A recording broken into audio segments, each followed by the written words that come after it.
welcome, or perhaps I should say welcome to Princes of Darkness. This is a World of Darkness mod for Crusader Kings 3.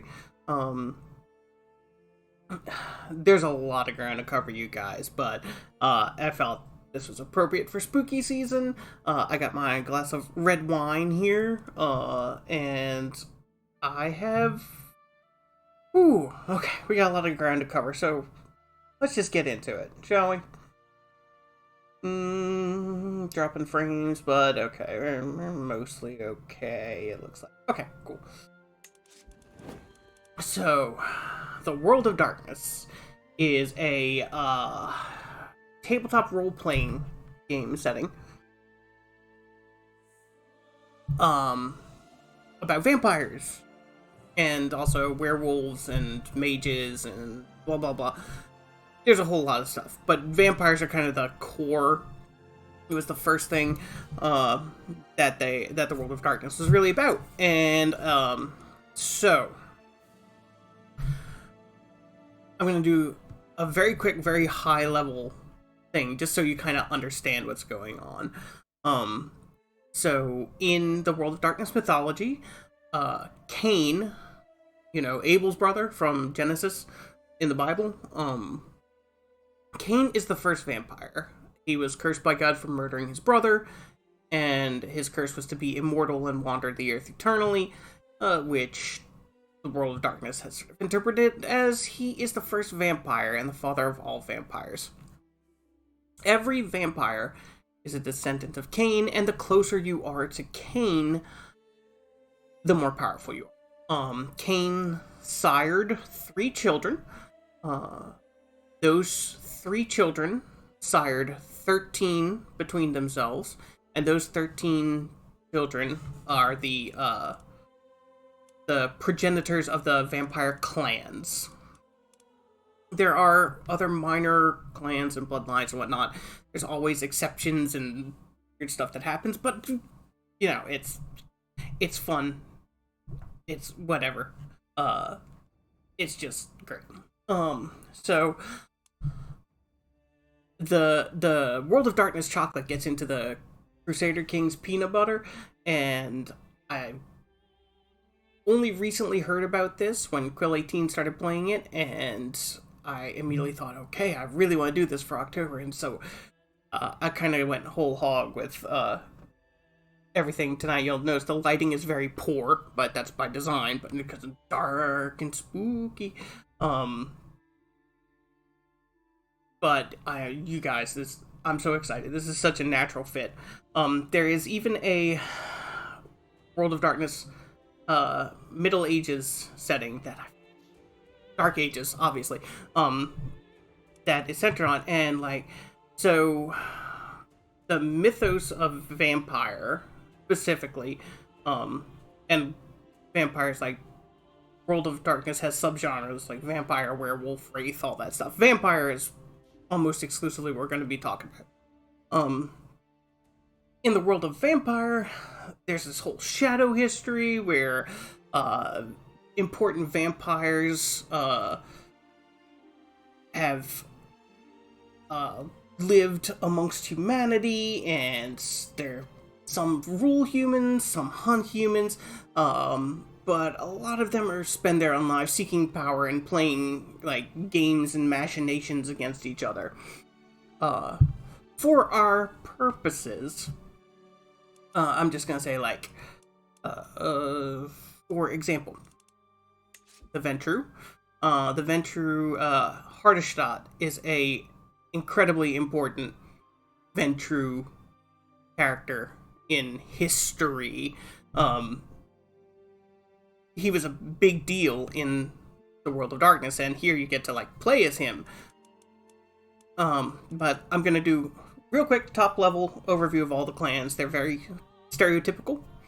Alright, so the Bruja they are passionate is sort of their thing. They're mostly like hotheads, warriors, but they're also scholars, orators, politicians, you know, very passionate and driven people that maybe let themselves get a little carried away sometimes.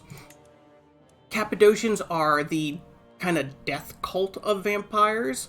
They will eventually die out and be replaced by the Giovanni clan, who, hey, look, here's Augustus Giovanni, the guy who founded the Giovannis, and who will eventually bring down the rest of Clan Cappadocian, so he and his child can pretty much run the show from then on. But they're like necromancers, talk to the dead, you know, straddle that line between life and death kind of thing. La Sombra. La Sombra are, they are regal and dark are kind of their thing. Their powers, like, they can control shadows. Every clan has like its own special discipline or power, or not necessarily its own, but some of the you'll see. But the La Sombra are very dark, very steeped in shadow. They kind of, maybe they truck with demons a little bit. They're like the dark side to Clan Ventru. Clan Ventru, skip straight to them. But Clan Ventru, who I discussed, they are the leaders, the lords. Leadership is their, both their destiny and their curse. They feel that they are obligated to lead all of the kindred vampires. It's their job. It's their destiny. It's what they were born and made to do. Just as a little heads up, Mithras over here, he is going to be very important to the character we'll be playing as. Toreador, the Toreador are artistes and lovers of beauty, and, you know, kind of socialites, harpies. They basically love to throw exquisite parties and see beautiful things, and like take fascination with beautiful mortals or talented mortals and everything. But they're undead and they live forever, so everything kind of passes. The Shimmishe are monsters.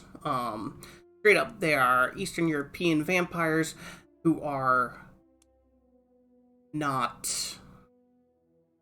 They are about as alien as you can get.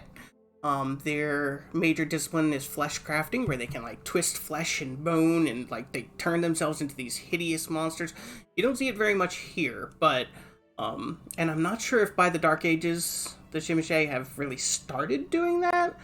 But yes, they are the mad. They're so far at the other end of mad that they're kind of sane. They're torturers, sadists. They do experiments that drive humans to the breaking point. They're nasty people. We did Ventru. The Banu Hakim will eventually become the Assamite clan. These are the assassin vampires. Like, literally, if you want hits carried out on kindred, the Assamite will do it for you. But they are very interested in the blood of elder vampires. They believe that their destiny or their purpose is to get as close to Cain as possible. I think Hakim is the one of the 13 vampires who he is their, their role model, the one that they are trying to ascend towards. And it's their goal to get as close to Hakim as possible by advancing their own power by committing a little thing called diablerie, which is basically when you drain another vampire of their blood and suck out the last of their blood and their soul with it, and then you kind of ascend to their generation and gain substantial amount of power. The Gangrel. We will be playing a Gangrel, which is weird for me because I'm not a fan of Gangrel. They're, the kind of wild people. This guy's naked.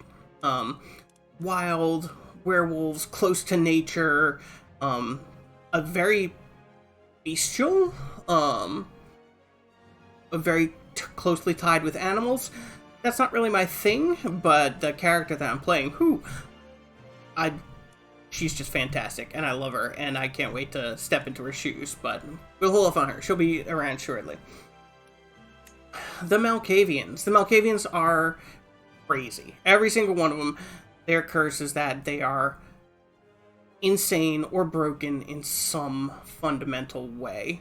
Anatole over here is a big Malkavian name. They have their insanity gives them insight, and they can see things differently and in ways that others can't, and they can kind of be prophets and all that sort of thing, but everything about them is rooted in that insanity that is their gift and their curse. The Nosferatu are monstrous, Lucas being the exception over here because he's actually trucked with devils to keep his beauty. Literally devils, like Satan. But you can see the other Nosferatus have the pointy ears, the misshapen features, like scars and pox marks and all that stuff. They are monstrous, but they're also kind of cool. They're known for being very practical, for being information brokers, for being they're the very monstrous nature of themselves makes them very realistic and very okay, well, we're all living in shit, we just are the most obvious ones. Ravnos. It's hard to talk about the Ravnos because I believe that the current accepted term is the Travelers, but I could be wrong. They are the people known as gypsies, Romani. There's a lot of them are offensive somehow, or outdated, or not 100% accurate. Like the Romani, the travelers from Romania call themselves the Romani, but not all travelers are from Romania, and so it's not an all-encompassing term. Basically, they're a very nomadic, misunderstood, complicated culture. And the Ravnos are sort of the World of Darkness vampiric representation of that. They're considered tricksters and troublemakers, and in the modern nights, if a Ravnos comes to your city, you better either chase them out or just be as polite as you possibly can until they get bored and leave. They're generally considered bad news or trouble. Setites. These guys are kind of interesting. The Setites are the followers of Set. Set is an ancient Egyptian god. He is the opposite of Ra, the sun god. Right now, Ra is ascendant, and the mortals control the world. But the goal of the Setites is to sort of extinguish Ra and make Set become ascendant, and so the kindred rule the world openly. They do this by corruption. Their whole thing is they tempt people, corrupt them, they find their weaknesses, get inside their heads, and just have them fall as hard and as fast as possible. And that brings us to the Tremere. The Tremere are weird. They are mages, wizards, literal sorcerers and magicians who, I believe they killed an antediluvian, one of the 13 children of grandchildren of Cain. I think they killed him and they diablerized his blood, but as mortals, but magically used it to turn themselves into vampires. They have all sorts of blood magic and sorcery and everything. They're simultaneously not really trusted, but also kind of integral to the structure of the vampire society. which will become the Camarilla, but the Camarilla doesn't exist yet.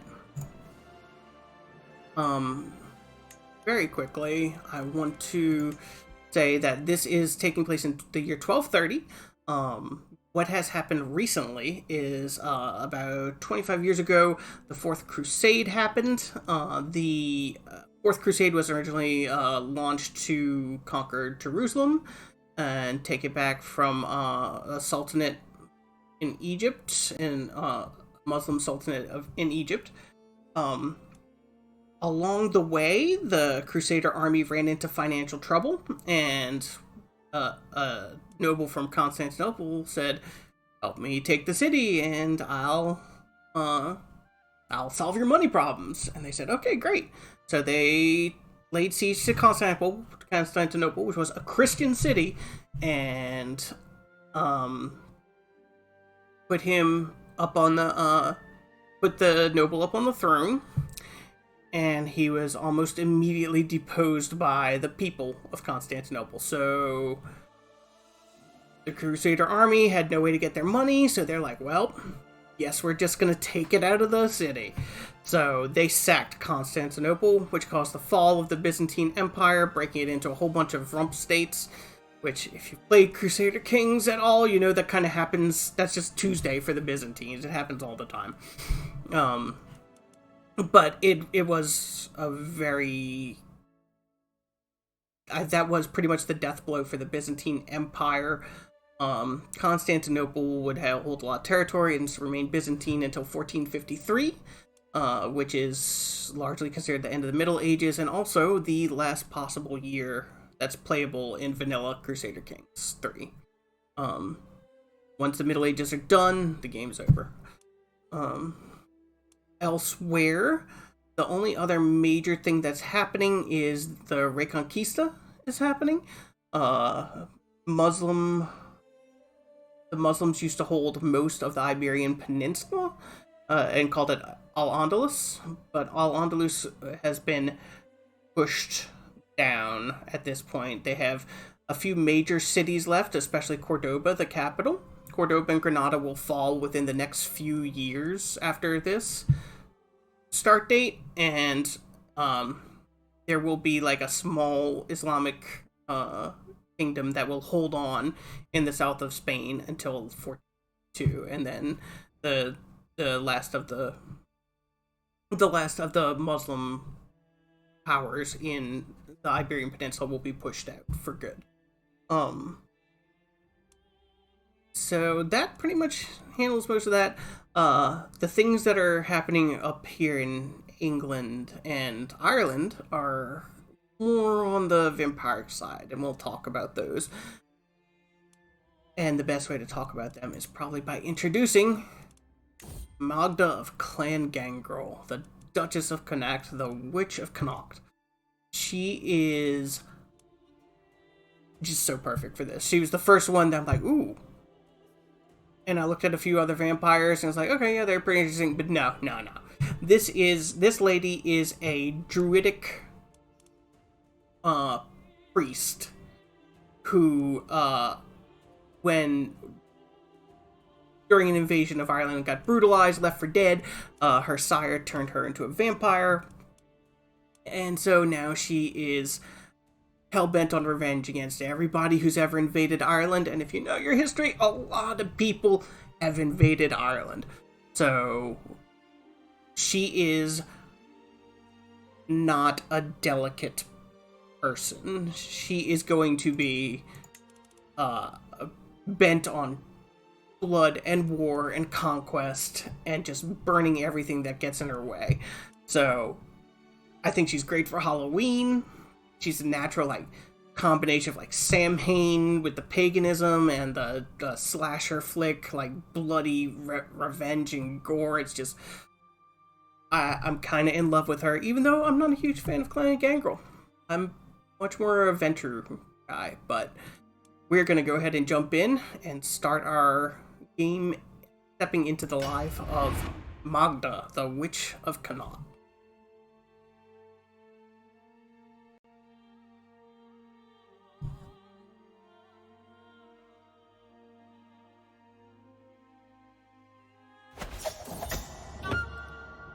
anyway, when you first start the mod, it teaches you this. I've done a little bit of play just to like get an idea of Magda's situation, how I want to start, and I read through all this stuff and got the poop on who Magda is, where she's is, what it's about, and how the mod works with the game. The first thing that I should note is that you'll notice a lot of weird things, like the Blood Horde is not something that ever really existed. House of Tremere, the Fiefs of the Black Cross, the Courts of Love. These are vampirically controlled kingdoms. These are the shadow kingdoms that pull the strings of the mortals. And as vampires, honestly, we don't care too much about what the mortals are doing until they start getting all Inquisition-y and beheading us and burning us. And that's a bridge we'll cross when we'll come to it, which is going to be pretty quickly. Anyway, the important thing is that while human kingdoms and territories and rulers do exist, they're not super important to the kindred. They're mostly concerned with each other. So, this is our territory, Connaught. We have 3 provinces. This is our home province. Down here, we main. I can't read Gaelic. I don't know the pronunciation. I'm gonna do my best, but that's the best you're gonna get. So she only individually holds this province. She has her marshal and vassal is the Count of Mayo, and he doesn't like me. He really doesn't like me. And Brafney is held by my spy master, who also really doesn't like me, and that's a problem for a spy master. Anyway, we're gonna figure it out. More importantly, let's look at Magda herself. She is a callous, stubborn, and zealous druid. And she is a little hungry, and her blood potency is 4, so she's pretty powerful. She's way up there. You'll notice that of her stats, she's a decent marshal. Like, she can command an army pretty good. But by far, her prowess is just off the charts incredible. She's a fantastic hand-to-hand fighter. Everything else, not so much. So she is going to be all about conquest, all about military subjugation, and, you know, very predatory, and she's going to be an animal taking her territory. And her territory, ideally, is going to be all about Britain. So, our overarching sort of thing here. Magda's big problem is the most recent invader of Ireland, Lord Mithras, who is actually a god, an ancient Persian soldier who, you know, raised himself to godhood using his vampiric powers, and, you know, first a Persian god and then a Roman god, and now he's kind of made his way over to England. He's down here over in South England near London. The problem is England is just such a boring ass backwater to him that he slips into torpor, which is basically a vampire coma, a very deep sleep. And he only wakes up when basically his reign, his power is threatened. His religion is Mithraism. Like I said, he set himself up as a god. He is the head of his religion, which has a lot of implications for Crusader Kings mechanics. But basically, he's a big problem. He's got 2,500 men, 14 champions, and champions are incredibly important now because your champions are vampires, and they much, much, much stronger than they are in normal Crusader Kings. And he is definitely invading Ireland. He's already taken all of North Ireland, a good chunk of the east, and some of the south. I don't know. We got like a Nosferatu here. We got this guy, the Flower Knight of Ennis, over here. But their military is not great. Stand up against him. I am not going to be able to stand up against him yet. So, note also, Mithras is allied to the Duchess of Amber of Dorset, who I think is one of his, the Duchy of Dorset is, I don't know English geography very well, but she's English, and she is, probably underneath his, title, the Baronies of Avalon. He's also allied to Duke of Amber, the Failure of White. Duchess of Amber, the Failure of Dorset. White is... Where's the Isle of Wight?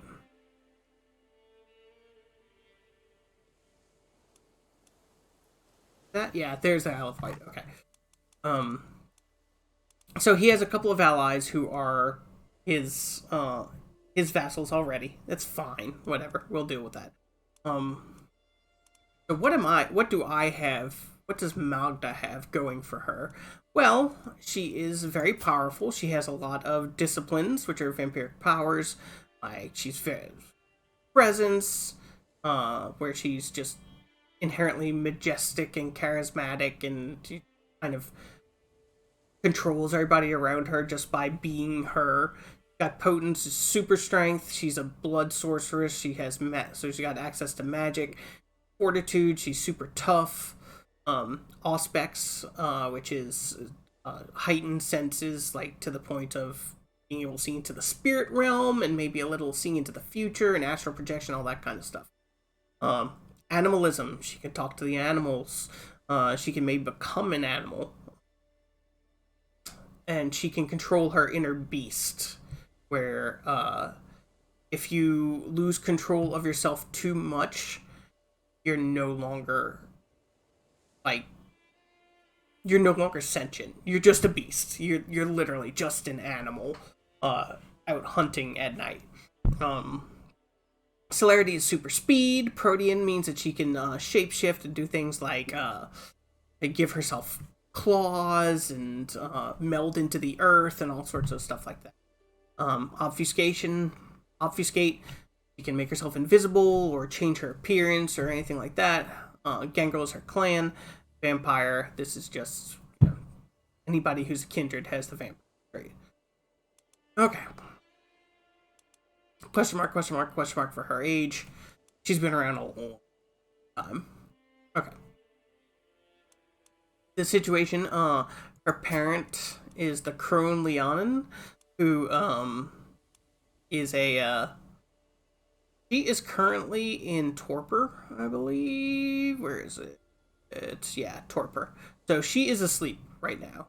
She is just not awake or relevant. She's not dead, but there's no telling when or if she'll wake up again. One of the things I would like to do is diablerize her, because as my sire, she's definitely of a higher generation than I am, so I would like to move up the thing. But for some reason, it's not an option for her. It may be because she is in torpor and thus hidden, but in my court, I can try to murder her, but I mean, I don't really want to. She's incapable and cannot take action independently because of the torpor. Sure. Okay, that's fine. We'll figure out what we want to do with her, but for now, she is a non-factor. Let's see. Magda also has Childer.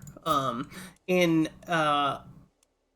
the Princes of Darkness mod, your children are not your biological children, because vampires can't have biological children, but they are the humans that you've embraced and made your vampiric childer. This guy is the Count of a count in northern Wales. He's known as the Devil of the Moorlands. He's a very good fighter, not too great at anything else. He's got a few men, but he's nothing super impressive. But he does like me a lot, which is good. My other child is this Countess of Worcestershire. She is actually a vassal of another interesting character who I'll introduce y'all to shortly. And she's not as good a fighter as we are. She's maybe a little bit of a better plotter. Definitely a little bit more learned. But she's pretty weak and kind of a non-figure at this point. I don't care much about her. Magda does have some grandchilder and below, I think. But I'm not super interested in these people. Oh, wait, no, I'm sorry. This is my sibling, my half-brother. But yeah, he's in my court. He's oh wait, no, he's not. He's in Nantes. So anyway, I may be able to use family ties to get into an alliance with him, but he's not. Actually, I can't because he doesn't control any land. He's just a dude who happens to be a vampire who's just kind of living at this lady's court. Anyway, so what are we gonna do? How do we stand up against Mithras and the massive amount of force that he can bring to bear? Well, you may notice that in the middle of England, there's a little island that he doesn't control, led by Robin Leland, the Outlaw of Mercia. Is this, like, actually Robin Hood? Except for the theory that he's the legendary folklore figure known as Robin Hood. Yep. Always rebelling and fighting against tyrants. Okay. So, yeah. So, the most important thing to realize about Robin here is that he's got almost 3,000 men by himself. And which is actually more than Mithras has. And he's not super fan of me, but he, fine. He follows the path of the Fury. They are the thieves, outlaws, troublemakers, yeah. Makes sense for Robin Hood, right? But he's got great diplomacy, great martial. He's a very good fighter, even if he's not quite as good as Magda. Basically, this guy, I think, is going to be our key to fighting off Mithras. And the best way to solidify that alliance is to marry him. So, first thing I'm going to do, I'm going to go ahead and arrange a marriage. Me and Robin. I'm going to do it matrilineal, not that it matters, because vampires can't have children, so it doesn't matter whose house the biological children belong to, because there won't be any. And yeah, so he will accept. He's okay with this. We are going to join our hands in unholy matrimony to fight against Mithras. Okay. That'll happen. That'll fire after some time passes. Right now the game is paused. There are a couple of other things that I need to do first. I'm not concerned about inheritance because I'm a vampire and ideally I'll never die. It's possible that I will, but ideally, let's plan for the best right now. Heart. Chernigoff. Where's Chernigoff? Sounds. Where are you? Oh, my uncle. So yeah, Eastern Europe. Russia. Yeah, definitely into Russia a bit here. Okay, that's fine. Who is this guy? Oh, this is my son, my child, I should say, not my actual biological son. So we are gonna negotiate an alliance with him because, frankly, we're gonna need all the help we can get. And Okay. So we're setting up our political things here first, right? First things first, we're ensuring our survival against Mithras. But, so what are our long-term goals? Well, I think the decisions tab will guide us here. First thing we want to do is found the Witchlands. So we are, the Druids are going to take things back over in Ireland. This is basically creating ourselves an empire. So we need to have 1,000 prestige, which won't be a problem. We need to control at least 50 counties. We currently control 3. We'll get there. It's going to take us a little while. I have to completely control Ireland, and I have to completely control Wales. Once all of these boxes are checked, I can take this decision, and I will create the Witching Lands, the Empire of the Witching Lands, and I will be the Empress of it. And that includes all of Ireland and all of Wales right here. So, okay, great. What else do we need to do? The Scourge. So, we need to, this is... The Gangrel have always been outsiders for, you know, the more civilized vampire clans. And you know what? Fuck them. So what we're going to do is we're going to gather together. I need to hold my own land, be my own independent, and not be a vassal to anybody. I need to hold 100 counties. So this is going to be much farther after the Witchlands. My prowess is 40 or above, which it absolutely is. I'm at 56 and 1,000 prestige. Great. So this will cripple the so-called civilized clans. I don't know exactly what that means in game terms, but it's really cool and I want to do it. So that's our goal number 2. And finally, goal number 3. So Mithras and his get have been a plague upon these isles since he came running here, fleeing from his failures on the continent. It's long past time for the kindred of Albion to claim back their homeland from this so-called Persian god. So this will cripple via Mithras, grant me great prestige, and form a new group of warriors dedicated to the defense of Albion. This is like our big long-term goal, I think. Need to be independent. I need to completely control Britannia. So Britain is Ireland, England, Wales, and Scotland. So all these islands. And most importantly, Mithras himself needs to be either dead or in torpor. So we're going to have to figure out a way to be done with him. Ideally permanently, but if we can just drive him underground and into torpor, that'll do it. But really, I want him dead. Magda is not the sort who's going to be satisfied with just like driving people off. No, she wants revenge for the people who have invaded Ireland, or revenge against, I should say. So yeah, so that is what we want to do with Magda. That is my long-term goal: unite all of Britain, become the Empress, kill Mithras. After that, we'll see where it goes. But I feel like that's reasonable to do within the month of October. So, we're going to get started. I have already laid out some political alliances.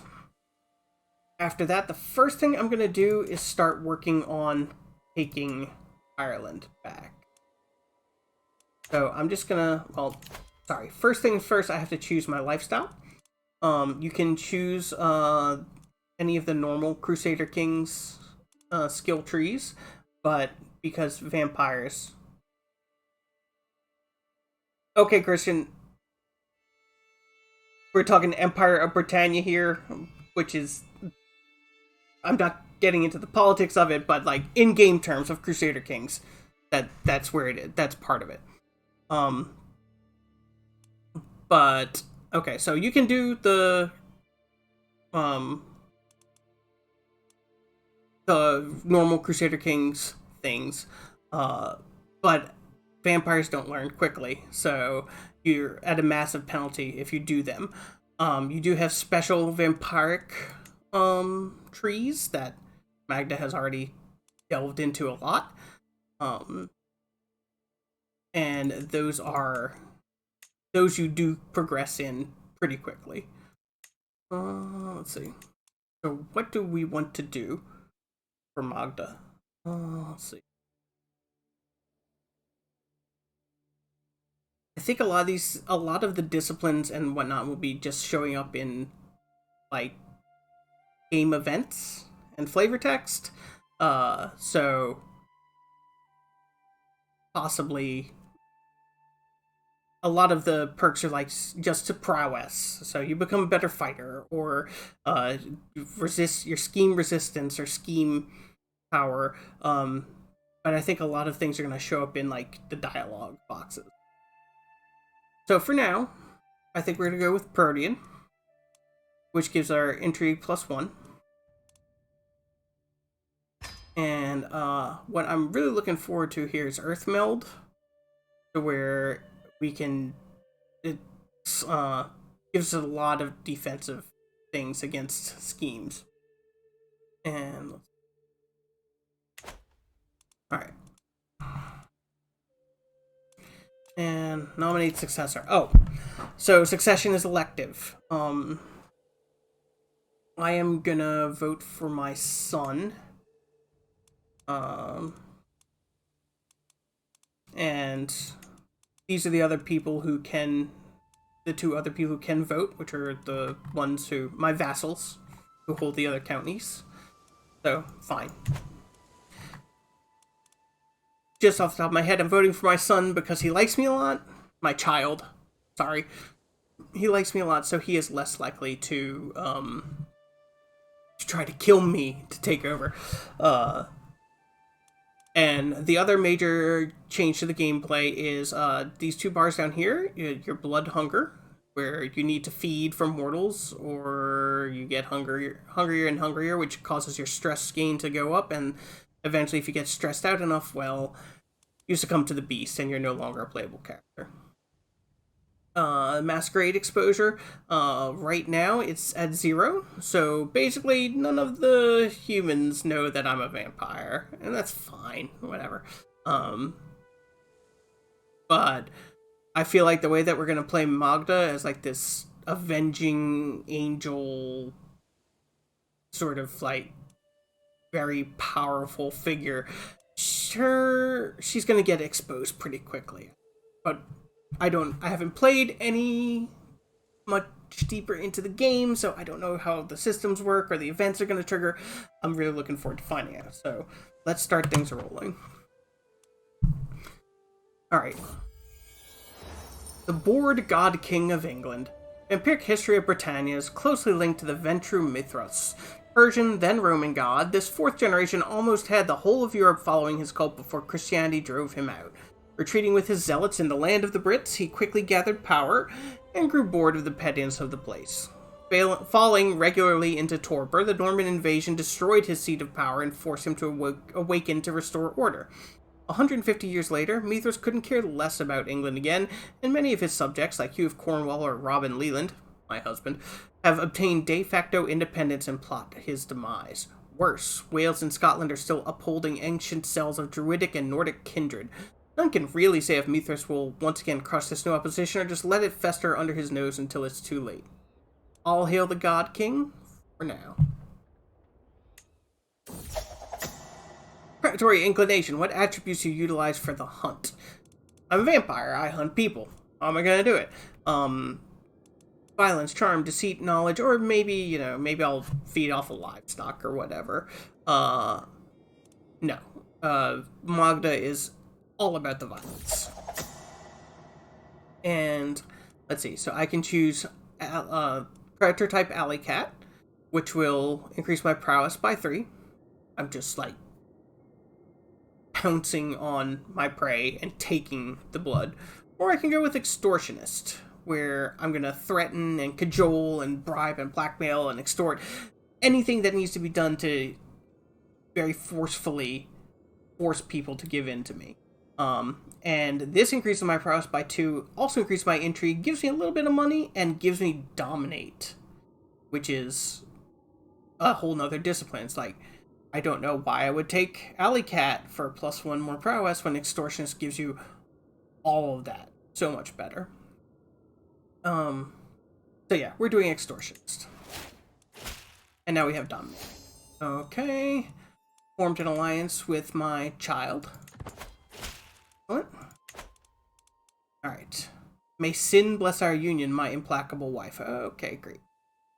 Sure. He likes me even less since we got married.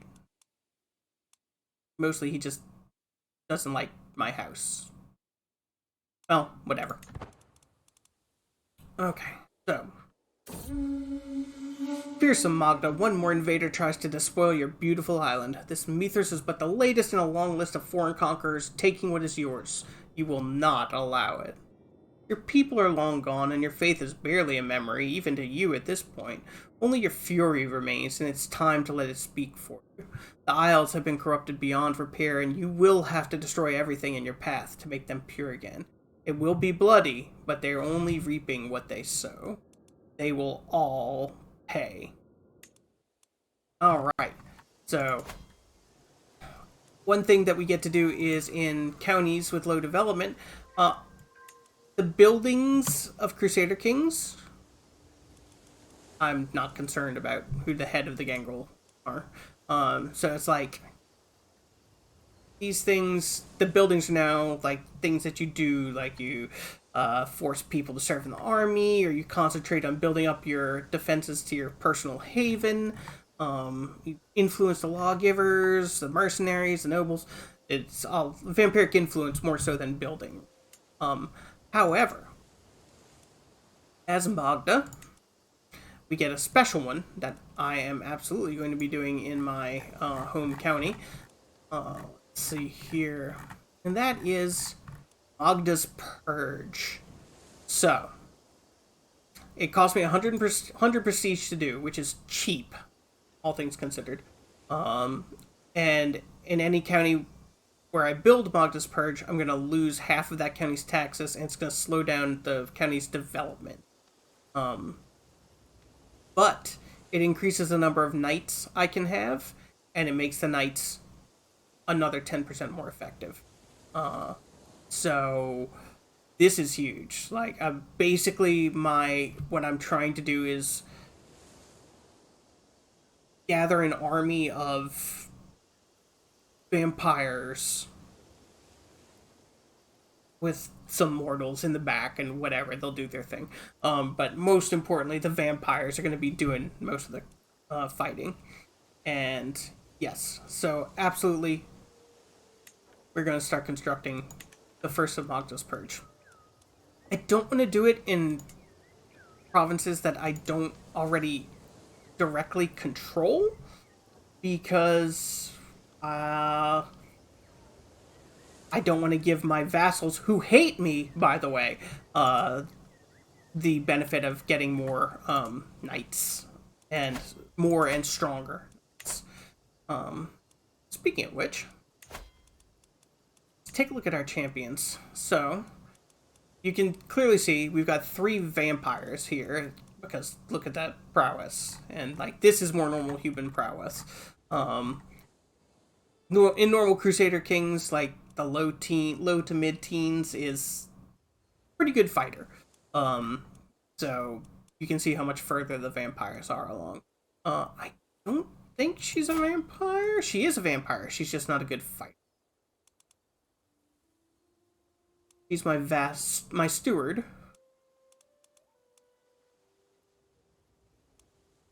Really gonna need to rely on the humans to do the council work, aren't I? Ugh. Just die so quick. You're a vampire too. You're a vampire too. Why do you guys suck so badly? Oh, they probably don't have nearly as much into disciplines, or their disciplines don't provide as many prowess boosts as the other ones. Alright. So anyway, what I'm gonna do... He's immortal. There we go. I'm gonna invite champions, so at least 3 warriors with 12 or more prowess. They're probably all gonna be mortal, but we might luck out and get a vampire who we can bring on to serve in our court. In the meantime, this guy is a neighboring ruler. He is a count. I am a duchess, which means that I can offer vassalage. He will absolutely not accept. Good lord. Okay. Clearly, we're gonna have to do something about this. Okay. So I can, I can scry him for secrets. I can do blood sorcery, which doesn't even give me a tooltip, so I'm guessing I'll have to pop up a whole thing. I can scheme to diablerize him. Which, just out of curiosity, starts at 6%. Okay, that's fine, that's fine. I'm not going to diablerize him. I don't think there's much to be gained from it. He's not as potent as I am. So, eating him would not make me more powerful in any significant amount. So, that's fine. So what we're going to have to do is just conquer him. Trouble is, the only thing that I can do is a holy war. And people of his path, his vampiric faith, as it were, can join in with him. It cost me 100 piety to declare this war. He's only got one county. He's got fewer troops than I do. And with my husband's troops, then I can almost certainly do it. So yeah, we're going to declare war. Do I control Mercia? No. Yep, the holy war music still blasts. Okay. Alright, I've never done... This is the furthest I've been in this game. So from here on out, it's all... I don't know what's going to happen. So we're going to see how this works out. No, I'm going to lead my armies personally. And what are we going to do here? I can call allies to war. I don't feel like I need to. So let's just see if we can do it ourselves. We can always call them in later. Alright, so we've got a very powerful army. Oh, our army is 607, but the army quality is very high. You can tell by the cross. He's only got like 1 pip, 2 pips, so he's not very strong. So yeah, we are gonna go ahead and yeah, we should win this pretty easily. Go vampires! Oh, he's just gonna sit and wait for me. Okay, that's fine.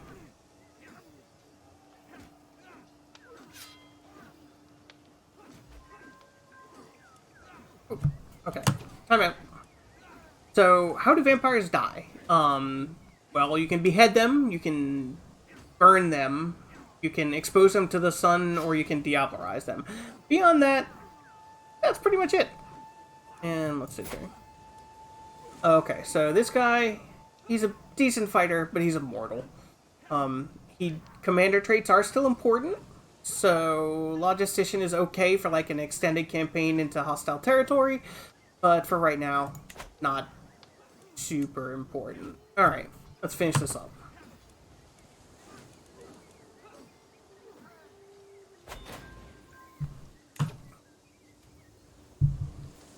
Okay, so I captured the Chancellor, who is a mortal, who is also not a very good Chancellor.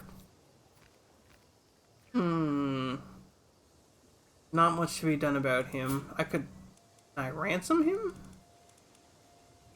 No, he doesn't care enough to pay for him.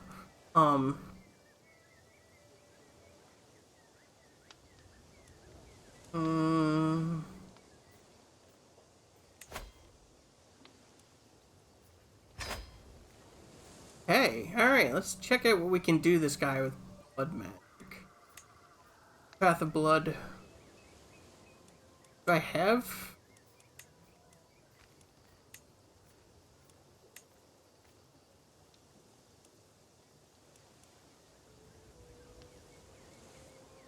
Okay, so in theory I don't have any of these just yet. Okay.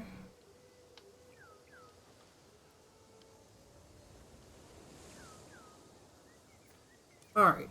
So anyway, stakes are very low here. It's not worth doing it. Even if I had the powers, it wouldn't be worth doing it. So we're just gonna go ahead and lay siege to his holding.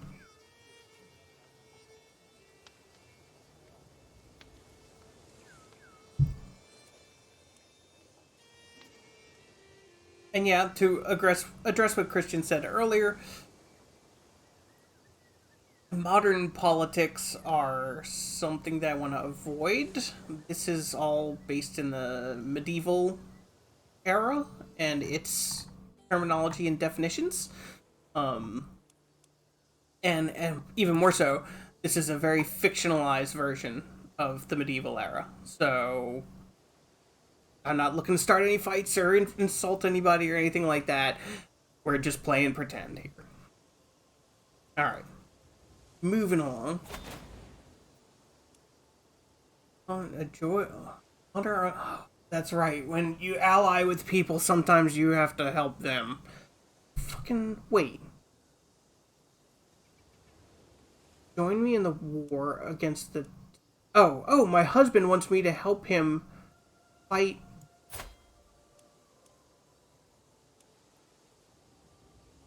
You've half won this war. The guy you're fighting has literally a tenth of your troops.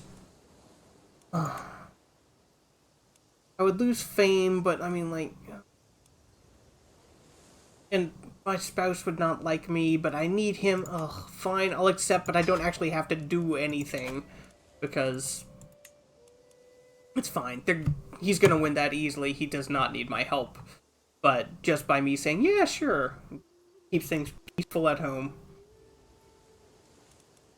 Alright, what's happening here? Yep.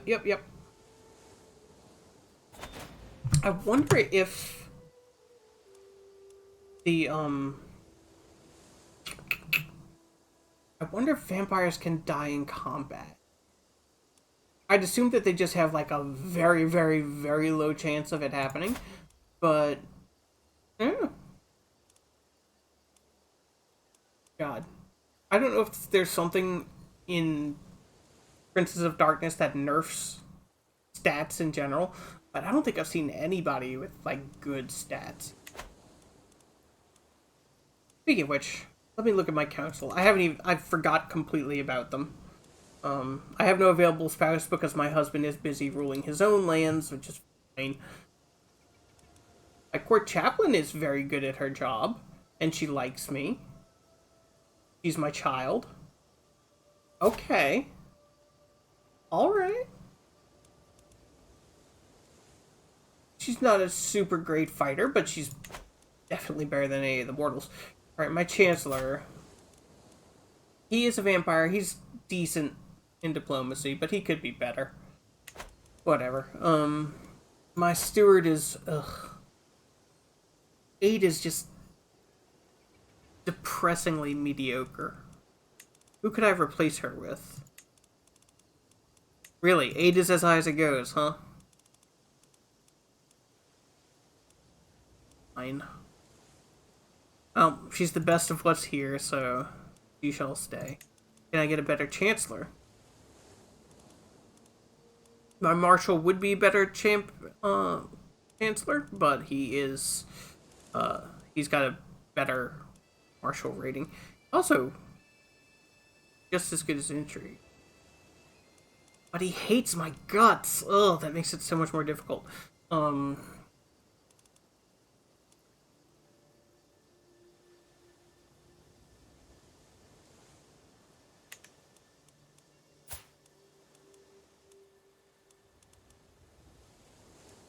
Why do you hate me? Because I'm stubborn?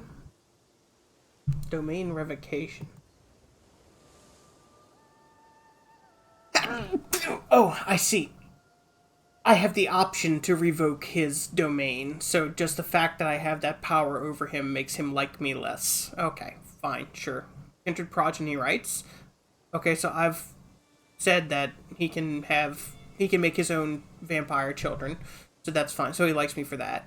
It allows destruction. The Lex Talionis is called the Blood Hunt. It's where you have permission from the vampire in charge, usually called the Prince, regardless of gender or actual like rank in mortal society. Um, Basically, it's like Lex Talionis called on that dude for this reason. So basically, open season. You guys can kill him. So I uh, am allowing him to destroy vampires that he does not want to have in his territory. So he likes that. Lax Masquerade. So he thinks that I'm a little too openly vampiric. Okay, fine. Kind Blood Tithe. Ooh. On demand, the vassal must supply one of the kind, mortals, humans, to the court of their liege. Typically, this means the death of the mortal. Oh. Huh. That's interesting. Like, typically it means the death of the mortal, right? Like, normally you're gonna drink their blood, but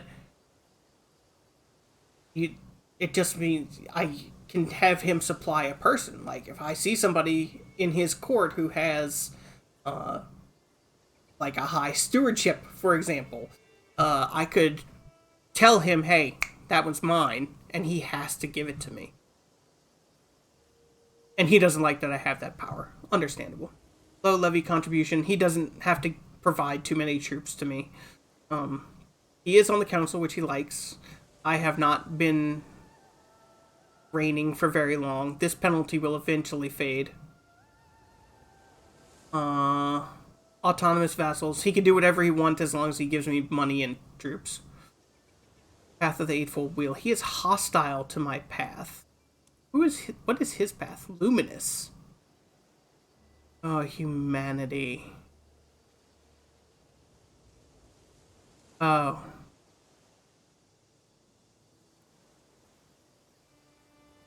Oh, okay. So they're seeking, like, Golconda is, like, nirvana for vampires. Like, you've achieved inner peace and accepted yourself as the beast that you are, which allows your humanity to conquer the beast so you no longer feel the need to feed. And it's mythical in the, even in the World of Darkness mythos, but that means it probably exists.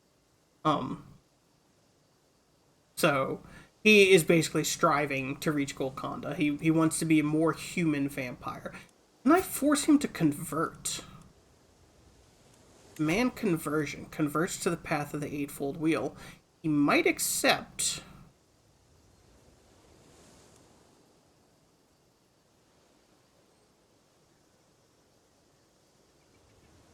That's a lot of negatives, man. That's a lot of negatives. So I would assume that it's very difficult to sway a vampire from their chosen path. So maybe don't try that. I mean, he couldn't hate me much more, but let's not make it worse than it already is, right? He hates my family, of which I am a part. He is zealous. Oh, opinion of different faiths, minus 35. Because he's zealous on his vampiric path, he hates me because I am not on the same vampiric path.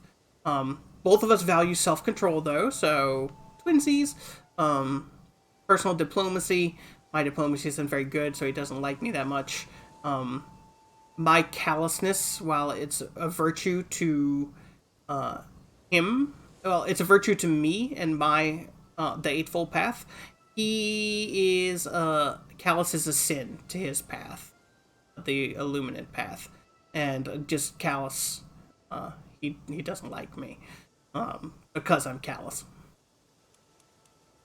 So yeah, he may never like me.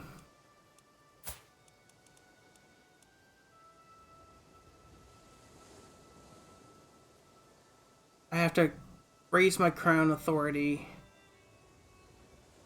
Possible to incur tyranny. I feel like Magda's not super concerned about being viewed as a tyrant.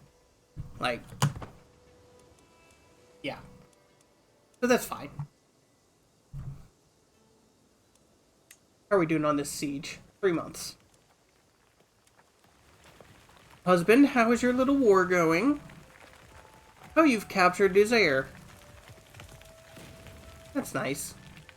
I'm glad it's going well for you. Come on.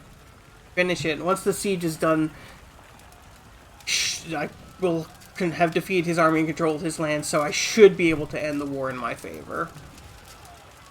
Assuming normal CK3 rules. There we go. Alright. Yay, we plundered 18 gold. We control it. That's enough to finish the war. We can enforce our demands upon him.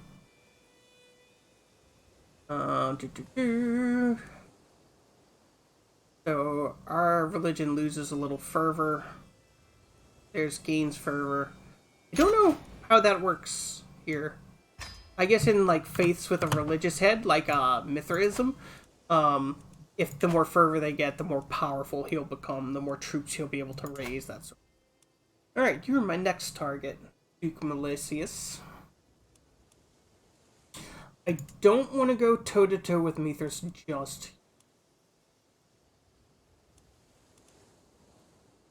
Even though I'm pretty sure that we could handle. Wait, Legacy of O. I'm sorry, what? Oh, right. I don't control my dynasty. My dynasty in this situation is the clan Gangrel. Yay! Okay, we won the war. Surprise, surprise. Yeah, so be it. Alright, pause. Okay. Oh, stand down, guys. Sorry, didn't mean to, like, leave you hanging. Low county control. I'll probably have my marshal go ahead and increase the control.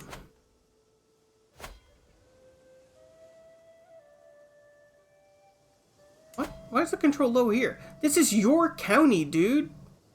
Come on. Well, control's at 100. It's just got a little problem. Anyway. Oh, Spy Master. Yeah. Really should have fixed this a lot sooner. She hates me. Everybody hates me, especially those with high intrigue skills. So that's wonderful to hear.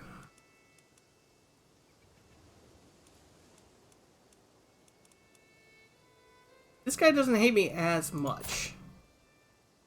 He's a courtier. He's immortal. And he's already 68, which means he's immortal who's already half dead. Ugh.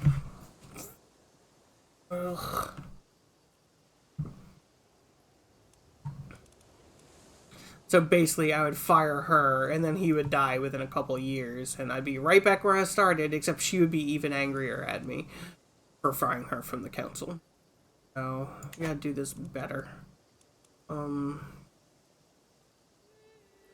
Now this guy, oh, but he hates me too. He's a title claimant. What? Ugh. His mortal family has legitimate claim to my throne. Blah, blah, blah. Whatever. Ugh. God, being a vampire is hard. Alright. It's just gonna have to, like, stay like this for now. I really hate that she doesn't like me, but at the same time, she's not super competent either.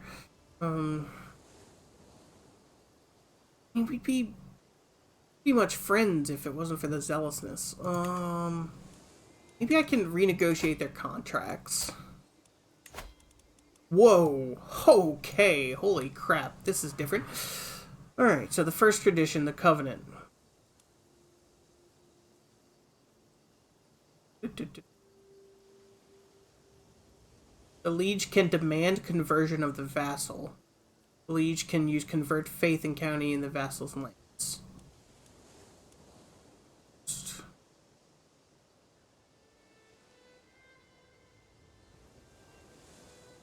I see. So, according to the first tradition, I can force him to follow my path. which is why, even despite all the negatives, he was like, maybe. Okay, the domain. Liege's will. I can revoke a domain provided the current laws allow it. Protected.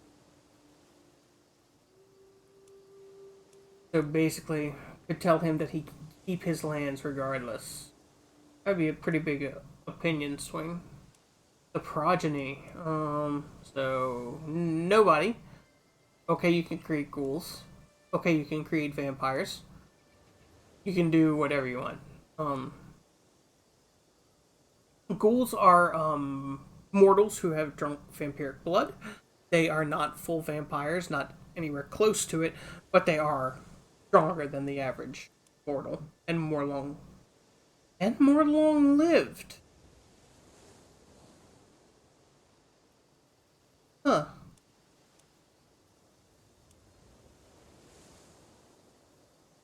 Could ghoul that spy master that, or embrace him outright. He'd be my child. I'd be able to control him.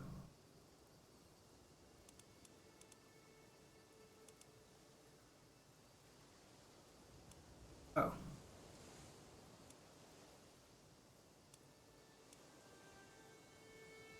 Ooh.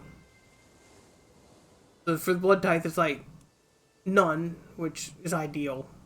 Fine, it's like I can tell him I want a human. Your vitae is like, give me your blood, and your child is give me your children. Okay, interesting.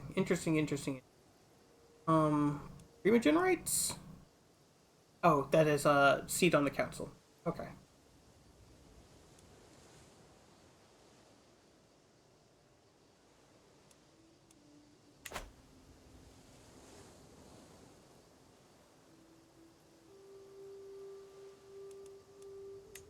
And having the Undying really changes the game. Okay. Okay.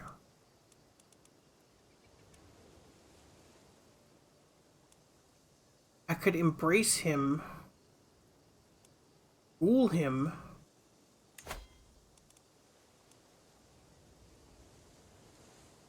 25% chance to ghoul him. 100% chance to embrace him. It'd still take almost a year. Which is plenty of time for a 68-year-old in the Middle Ages to die.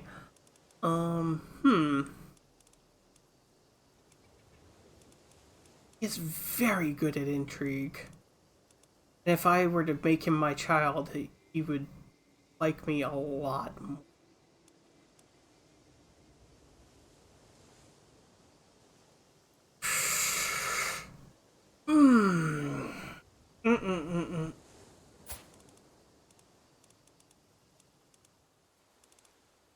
You know what?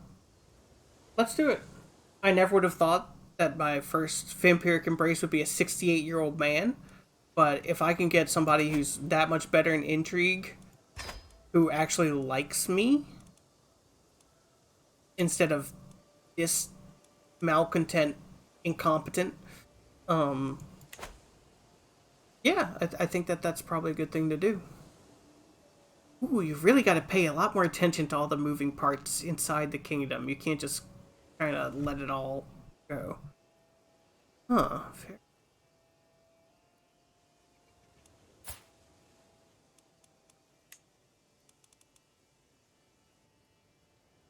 I can hunt. I can drain an animal. Ooh, I can shapeshift. Spawn army. That feels like cheating. Also, how?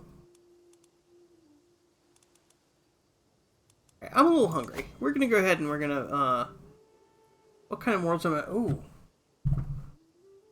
Who does Magda like to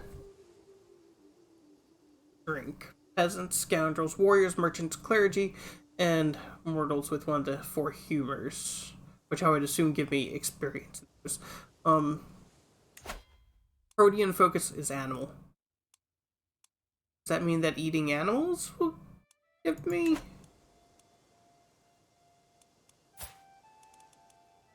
I don't know. Let's see. Can drain an animal. All animals. Ooh, find an animal and blood bind it to your... Oh, this stuff is cool as hell. Let's go ahead and drain an animal and just see what happens. Drain a stray medium-sized animal. At least it is not my pet. 10% chance of increasing masquerade exposure. 25% chance of gaining animal resonance. Livestock. Ooh. Buy livestock for slaughter and drain it dry. Why buy a cow when we could get human blood for free? I pay 15 gold. Still only a slight chance of increasing masquerade exposure, but a pretty decent chance of 300 animal resonance. That's interesting. Hunt in wilderness. I'm sorry, what? Oh, 90% of the time there's a 40% chance of gaining 300 animal experience. And then 10% of the time nothing happens, and there's a 5% chance of a masquerade. Huh.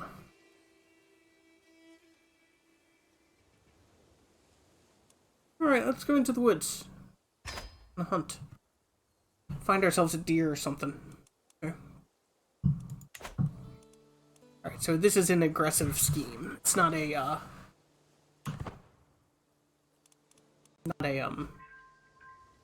charm scheme.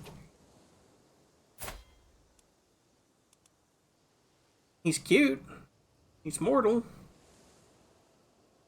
Should I just, like, embrace people willy-nilly and turn them into vampires and, like, add them to my army? That's right, I never thought I can make more vampires. What?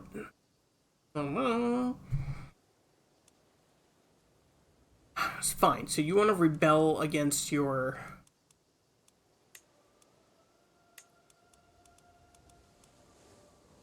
against your liege, the pack leader of Wales. You're pretty close. You have another ally. I don't need to help you, but at the same time... Then again, 10 years? 10 years is nothing. I'm a vampire. No. No, I'm sorry, my child, but you gotta deal with this by yourself. Consider it a... I'm sorry, wait. I did decline that, didn't I?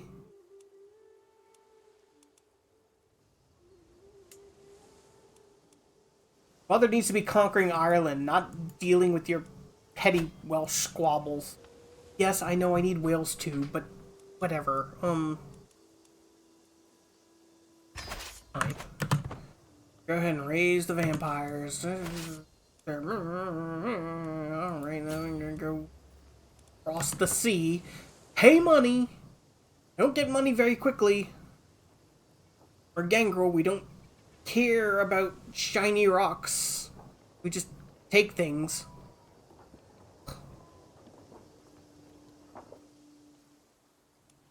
Wait, time out. Is she coming to me?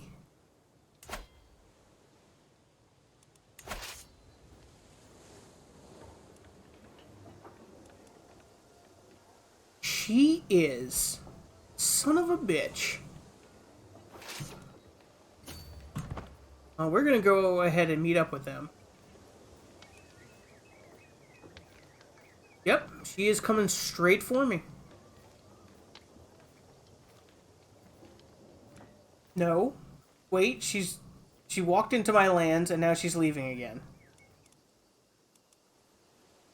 Oh, Crusader Kings AI.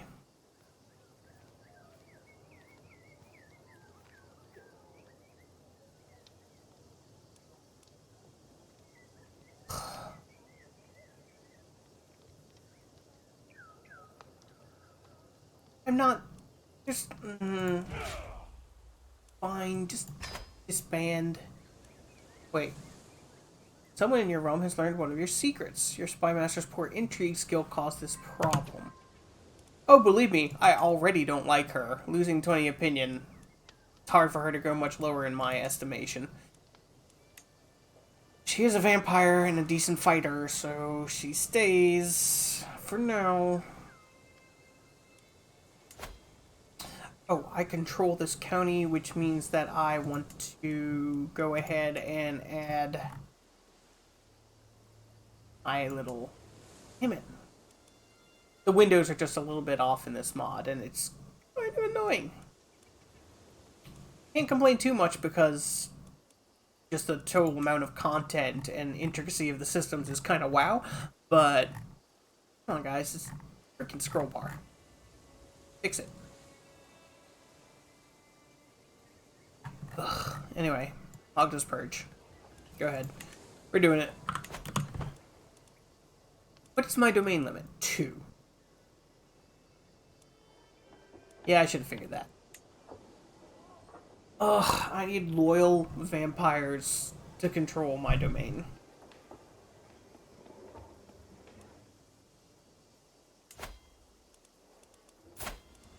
You're a duke, so I can't force you to vassalize.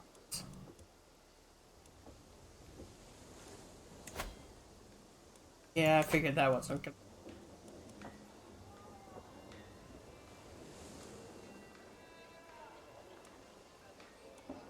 I can just fight him and take his thing. He doesn't have any allies that I can see. It's gonna be a holy war, so probably gonna cause issues with... I gotta at least wait until the little Welsh problem here is done. Because nothing sucks more than being at war with your neighbor and then having people across the sea come in and sack your capital from behind. That's annoying.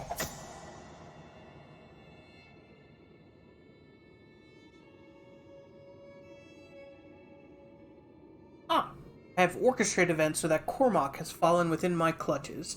In a secluded place, he will not be able to escape. Shall I grant immortality, even if it means his damnation? Will he be grateful, or will he resent me forever? Did my sire have these thoughts? And let him go?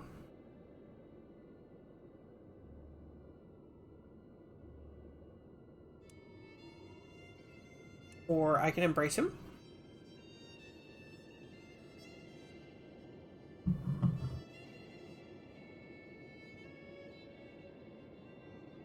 Cost me piety, may increase my hunger, and may risk exposing the maid. Okay. He's not super resonant, but take it. Nom nom. So it's oh okay, all right. Yeah, look at that. Okay. What? Masquerade exposure 1. So the masquerade's a little exposed. People have some suspicions. I wonder why. Magda, wipe your f***ing mouth. Anyway.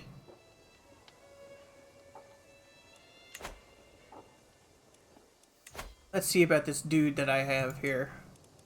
Cormac, my son and champion. Ooh. Right, he's got 16 prowess. He's not a great fighter. That's... But he does like me. He did retain his fantastic intrigue skill. And, yeah, you are absolutely going to be taking over as my spy master. Just make children and staff your council with them. Like, awesome, right? Right? Vampires, children betray their sires all the time. Family members can be married. My grandsons. Are you? You're a human.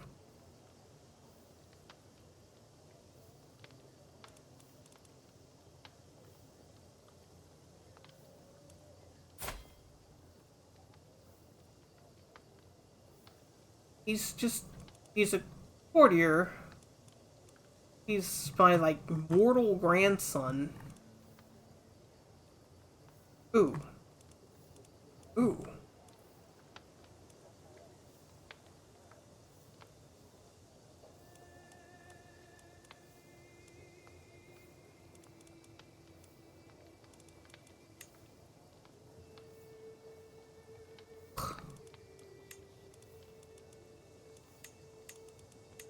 Uh...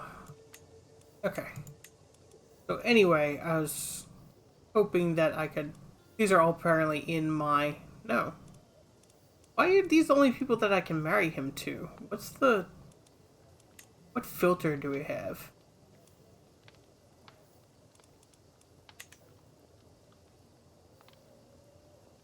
I was wondering if I could marry him to a vampiric woman. And then...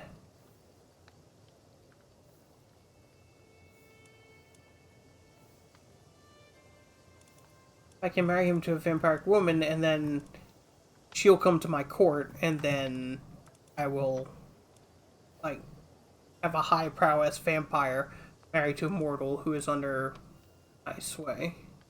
But then once he died, she could leave. She wouldn't have anything holding her there. I don't know. I don't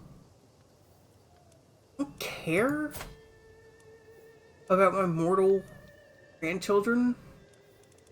I just don't... I'm not interested in their pathetic little short lives.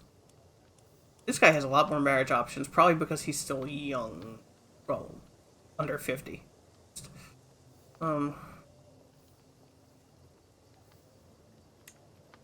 Like, yeah, I don't care. Fine. Okay. Powerful vassal expects a counter... Oh, yes. Her. The only other thing she's got any points in is martial. Great. She hates me as much as it's possible to be hated, and she's vindictive, sadistic, and vengeful. And she's got some...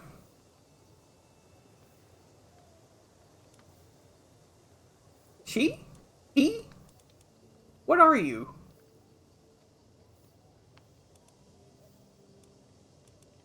I wanted to say she, but maybe not.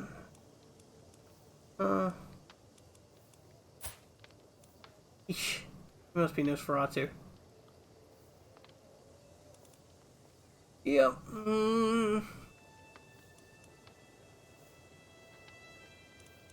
I don't care about him.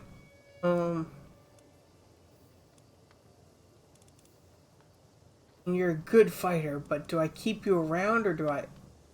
rid of you somehow?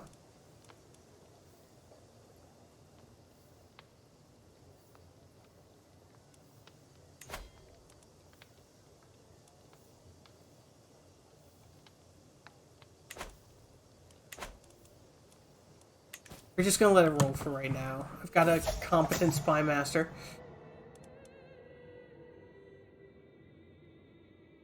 Your new child has taken his first tentative steps into the night.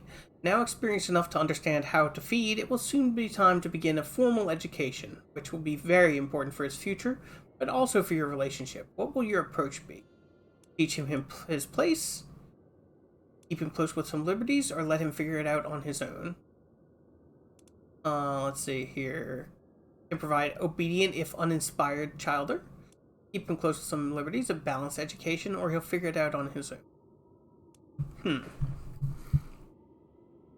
So our Magda, Jesus Magda, please don't look at me like that with your mouth open and the blood and the just very disconcerting.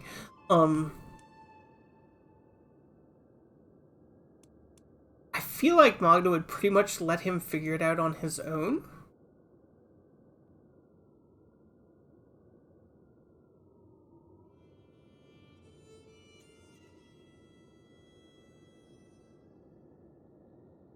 I don't know, Christian. I would assume that it will eventually, like, change. Or... I don't know. It might be because of the masquerade level being lowered, so maybe once the masquerade goes back up, she'll be less monstrous. But, You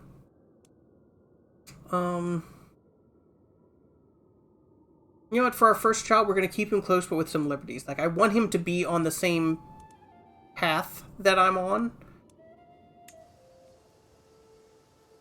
but I want him to have a little bit more. Aside from that, I don't really care much. As long as he still likes me, I'm fine with that. Okay. Ooh, finished Magda's packs there. Okay.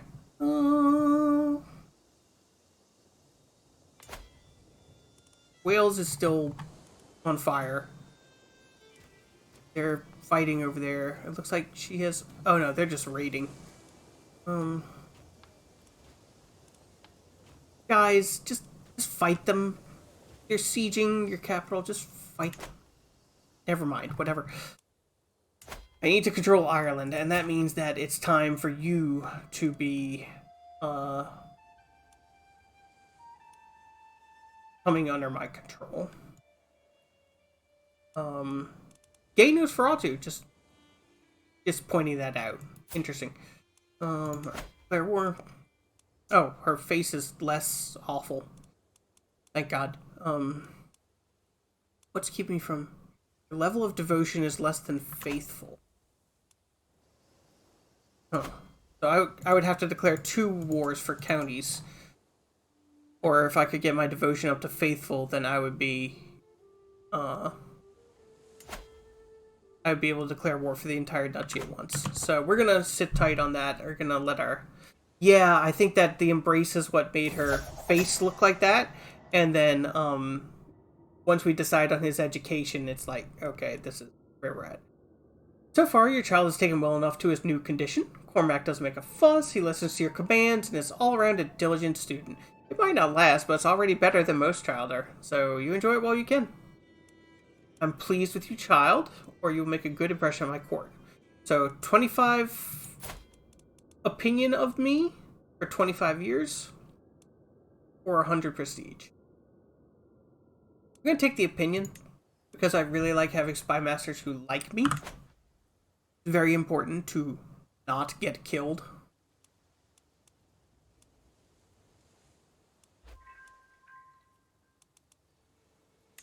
Gangrel, Dynasty, whatever. Oh, speaking of Dynasty, I never checked. What is the... Oh! Matters of faith. So far, your child has followed your faith mostly because you said so. Obviously, though, he is far from understanding the inner workings of the beast and how to deal with it. You will have to take some time to start this part of the teaching, or hire some learned practitioners of the road to help your progeny along. Okay. Ooh! I gain piety teaching him my ways, which I need. I also gain stress, which is not great. Listen well to your teachers, they weren't cheap. I need the piety, and deal with the stress somehow. That's fine. That got us a good chunk of the way towards faithful. How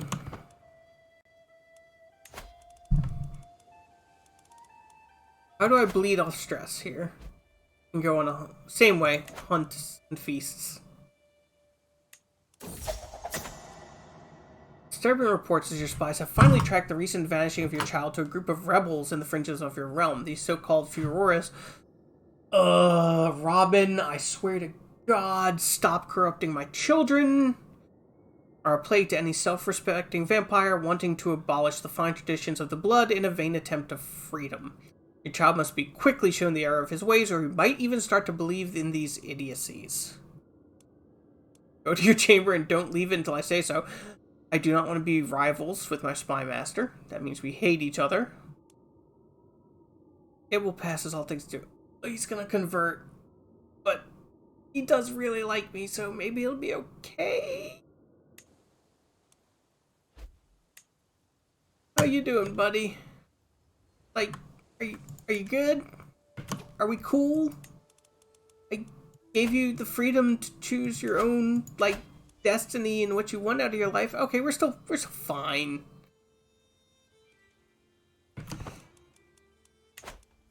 Like, we have some religious, philosophical differences, but it's fine. Appropriately vampiric wine over here. Alright. So, the presentation. It is time for your child to be formally presented to your court. Or is it? This traditional part of Connaught society is fraught with both opportunities and dangers, as your courtiers and vassals will certainly look for any weakness worth exploiting in your new protege. You could skip the whole affair, but this won't reflect well on you. Behave yourself in there, or no need for them to know about you.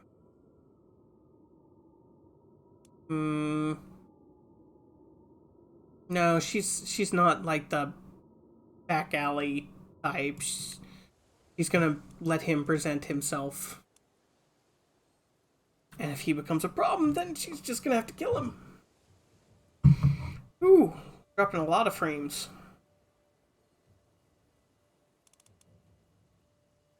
Keep it up. An education, good enough. Your child's presentation went well enough. Not a smashing success by any means, but not a blunder either. You suppose that in vampiric society, even achieving an average success is already quite hard anyway. Distinctly average, I gain 150 prestige. I'm fine with that, really. I don't want to have to mop up your... I don't want to have to join your stupid war just because the AI is stupid. In education, the end. You have done what you could. Your child has learned the ways of your condition, the methods to use to control the beast, and even how to approach the clans and their subtleties. Perhaps it will suffice. Or perhaps you've created the most dangerous foe you will ever face. Time will tell, as it always does. You're no longer a helpless fledgling, but you're still my child. So I think that went well. I've got a very good spy master who likes me. I have to breed mortals, don't I? Ugh, I have to, like, produce quality humans that I can turn into vampires and then... Alright, since it's going to be a little while until I can do anything anyway, let's go ahead and win this war for my idiot child over in Wales. Alright.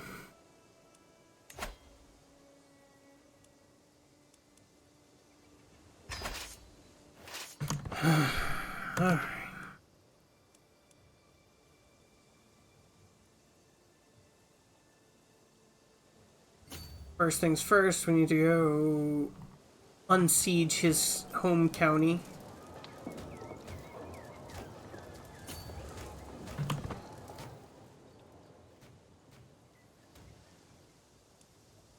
God, you're so dumb.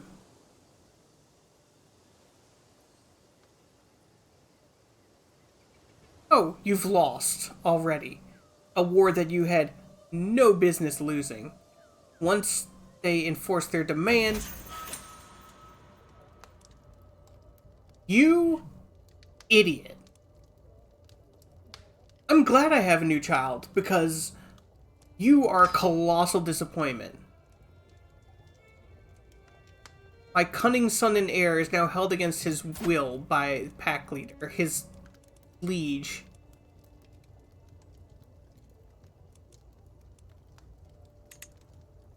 There was no goddamn reason for that to happen. I swear, sometimes the AI in this game had an ally. He had two allies, counting me. He is no longer a ruler. Oh, good job, kid.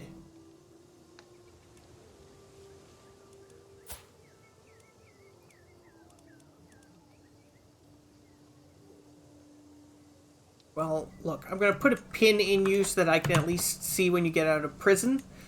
And then, once you're out of prison, I'm going to invite you to my court.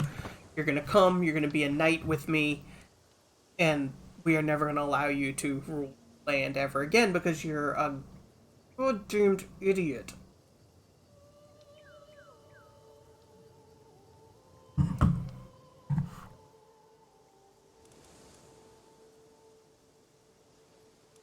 Imprisoned. East of Wales. Oh. Let's get some piety. I can go on a pilgrimage. Yeah, I need to be more holy. Cited Dundalk, the Dens in Islay to Canterbury.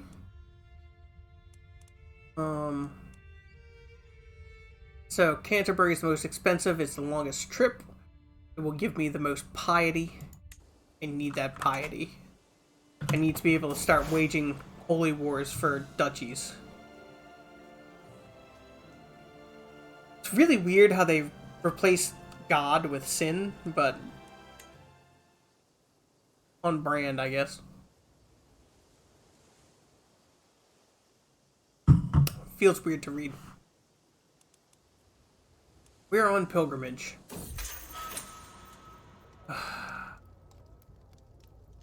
He's once again free! Where are you, you idiot?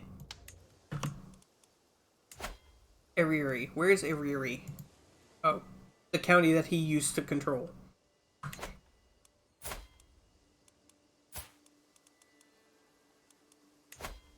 Will accept. Come, idiot.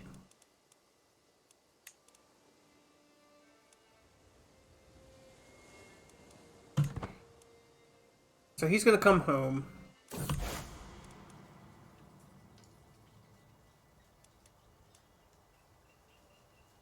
Okay. I can spend money on foreign guards. I'm just gonna get divine protection because... Ooh, monthly piety of plus 5%. And increase to diplomacy? Oh, loss of intrigue. Oh. Alright. Anyway, congratulations, you're gonna be one of my knights. You're a really good fighter, so that's cool. And yeah. Are you good enough to be, like, on my council? Not really.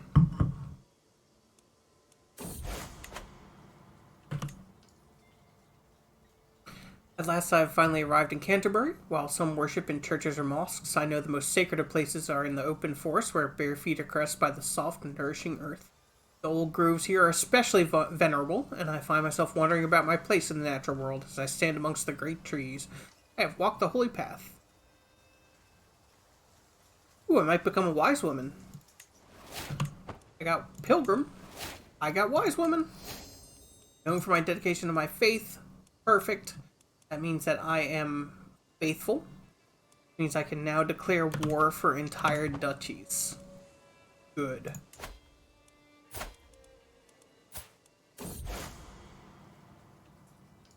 Yep. It's good to be home. Some weirdness in the pilgrimages, but can't expect them to have, like, completely revised everything. Alright.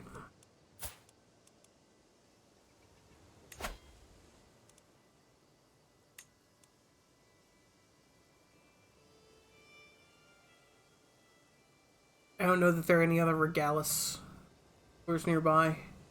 Whoa! Whoa! Time out.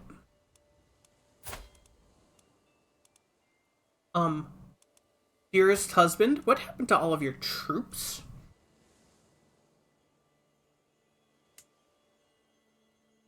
Wow. Well, shit got worse. Great. Okay, cool.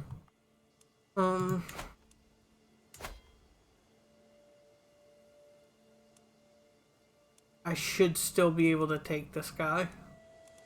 So I will.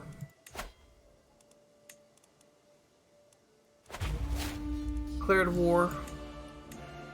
Holy war. I wonder if you can call in others.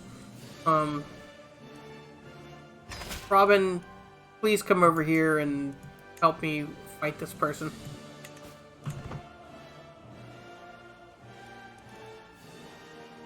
Oh, shit, I need to actually raise armies. Yes, important to actually fight the war that you declare.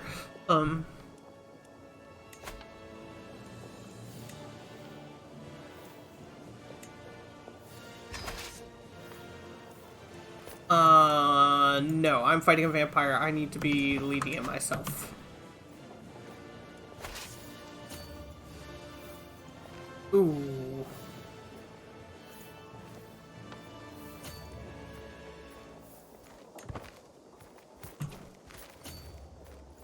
What happens there, we're more likely to win.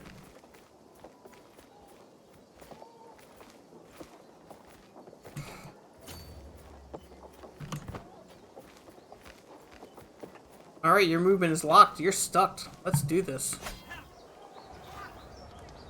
Oh. Yeah. Sorry, buddy. You're probably immortal. You're getting your ass kicked.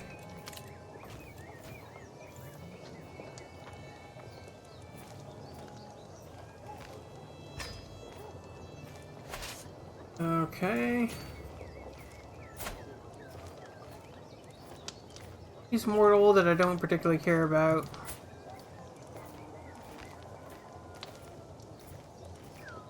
Also have my dungeons. Prisoners. Oh, I've had this guy for 3 years. I mean...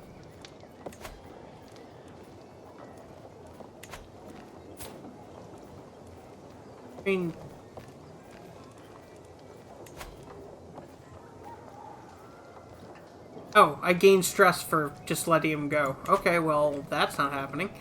I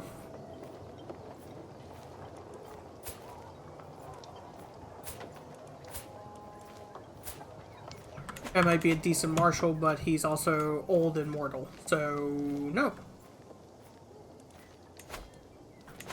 Losing money because I have an army raised. Ugh. Ugh.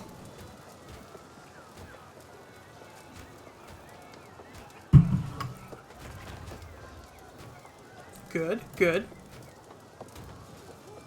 I don't care about that distant cousin.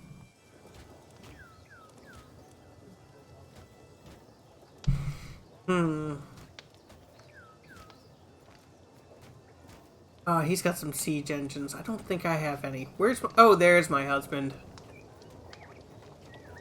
What are you doing, husband? You have some catapults for me. That's good. I hope you'll come and join me. How long? They have 7 months. I have 5 months. Ugh. I mean, yes, husband, thank you. I guess that's good. I'd really wish that you would help me with his capital, but it's fine. Sure, whatever.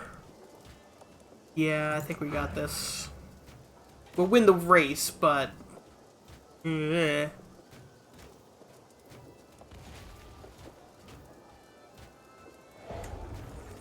Oh shit, they broke the walls. They still have 5 months to go. I'm down to a month. The only question is, can I get back there in time? Why didn't you finish this? Husband, I quote-unquote love you, but... my god. Okay. I captured a courtier. Just a human kid. I don't particularly care about him. I say that a lot in Crusader King games. Just don't care.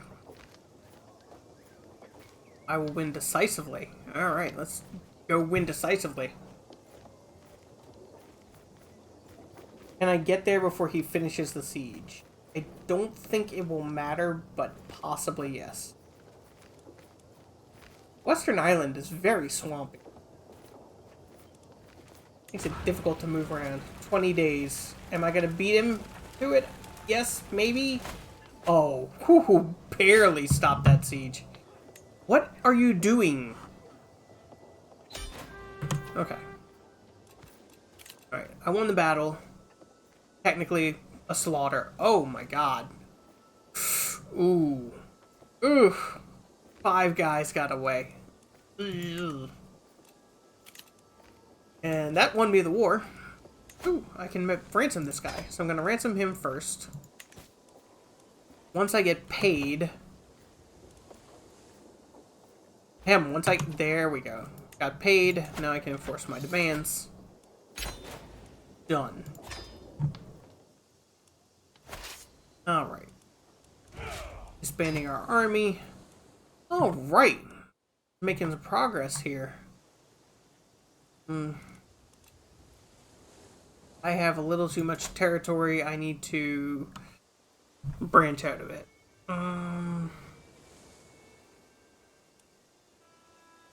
Who holds Ormond?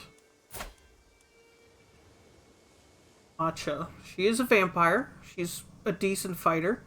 She hates me. My god.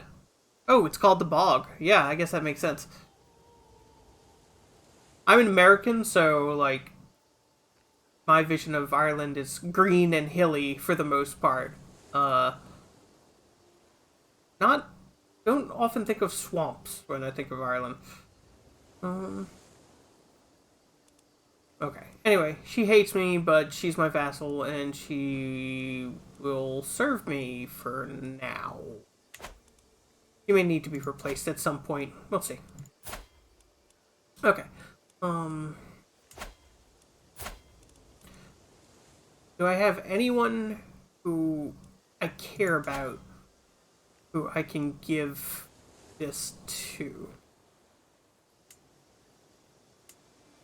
Actually, I'm going to go ahead and give this to, like, sort by opinion of you.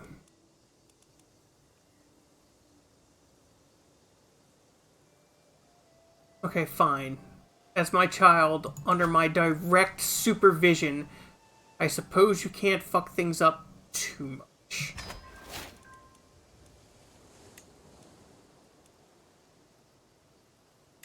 Oh, and the Alliance kicked back on. Please don't start any wars.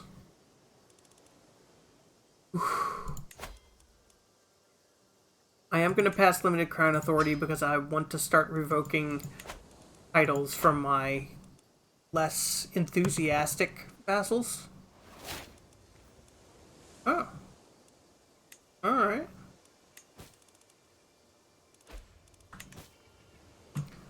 Oh, here we go. Really? You're gonna start a faction? Alright. Okay. What do you got? Just you, but you have 76% of my military power.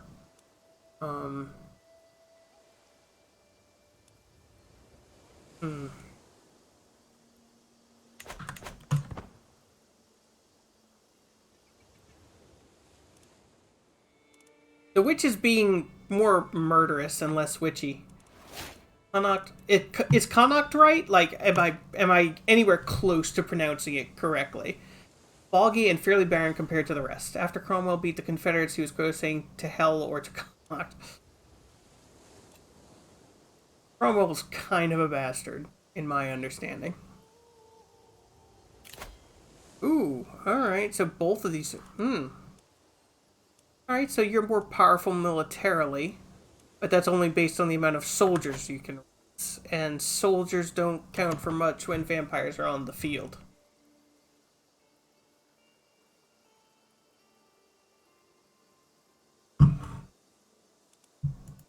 I mean, they do still count for a good bit, but especially their siege weaponry. Is there any way that I can head this off at the pass?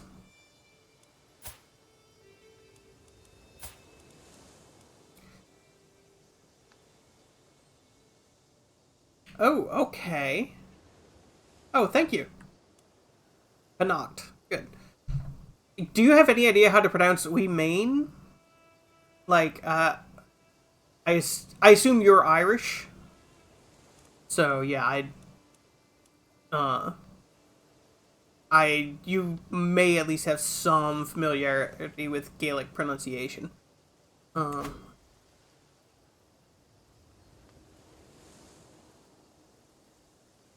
Alright, 43% chance of success at first against her. Only 5% against her, so she's a vampire. Cannot imprison her.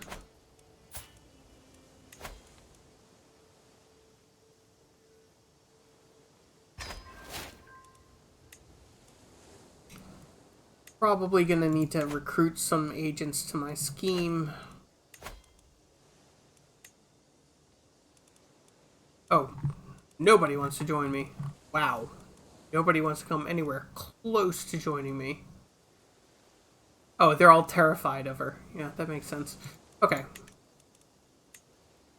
So, I'm gonna abandon the scheme to kill her, but that, option to challenge for alpha sounded interesting. Let's see what happens if I do that. Like, I am way more... I have way more prowess than she does. Way more. Yeah, okay, cool. 69% chance I get a strong hook, and she becomes a weak beta for 10 years. Which kills her dread and her vassal's opinion of her. 30% chance I lose, and then I gain weak beta. She will accept. Only barely. Oh, she will accept because she hates me so much that she can't wait to get at my personal throat. Okay, cool. Alright, so yeah. Challenge for alpha. And then, if I win, I'm going to use that strong hook to make her back down on the faction. Which will remove the faction's power to the point that they will no longer actually threaten me. None can stand before my might. Good. Ain't a beta hook. Do, do, do, do, do, do, do, do, do.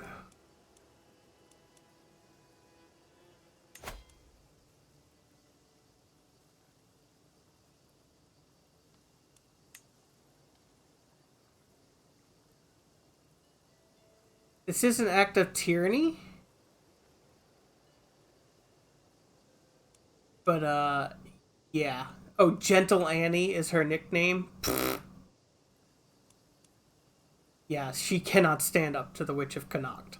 Alright, so, yeah, we're gonna revoke her title, yoink it out from under her, and give it to somebody more deserving, meaning someone who won't start factions against me.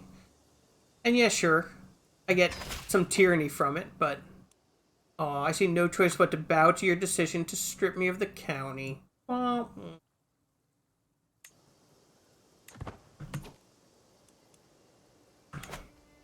she might leave, but honestly, good riddance. Alright, and then we're gonna go. Not a fluent Gaelic speaker, yeah. I understand that the language is making a little bit of a resurgence in recent years, but it was, like, pretty much on the way out for a while. I'm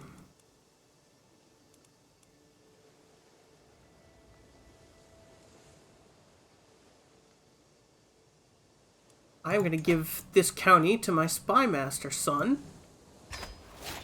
So he will like me even more. Wait, why does he like me even less? What happened? Well, I'm a tyrant, yes, obviously, but... Oh, he gets all the negatives because he's now got a feudal contract with me. And my contracts aren't super great for my vassals. That's why. Oh, man, that offsets the plus 40 from giving him the county? Jesus. I am not a kind liege. I'll just leave it at that.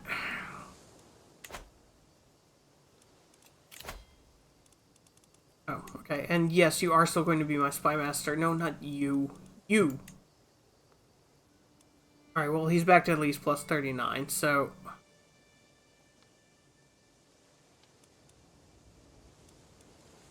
Wait, what am I doing? Just, like, use the options that are... Oh. I'm not much of a wine and diner. My 0 in diplomacy makes it kinda difficult. Okay. I can create the Duchy of Munster. Ooh. I need 250 gold.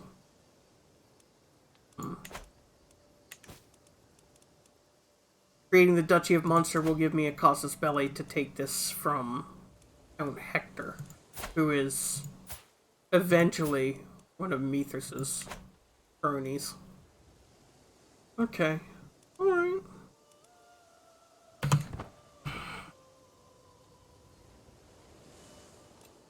Oh, where are we at? He's got 83% of my power. Are you Gangrel? Oh, you're Bruja. Alright. Okay. Oh, I can challenge for Alpha? And she will accept. Even though she's like a... Oh, but she's still druidic. She still follows the path of the Eightfold Wheel.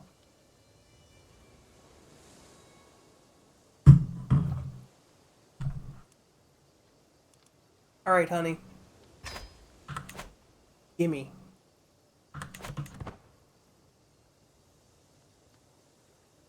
I do like this. None can stand before my might. And that takes care of the faction. I do like this approach. Like, I feel this is very Magda. Like okay, you want to challenge me, like, and array armies? Why don't we just sell this between us?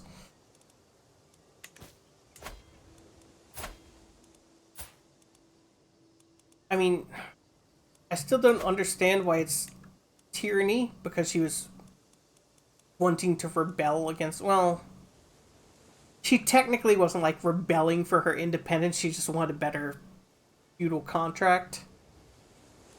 So maybe that's... It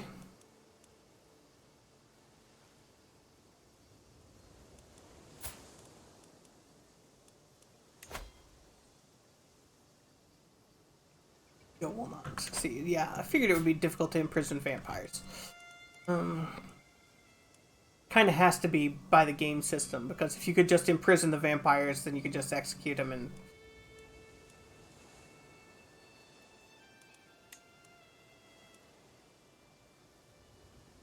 Share your blood and enhance the physical abilities of your minion.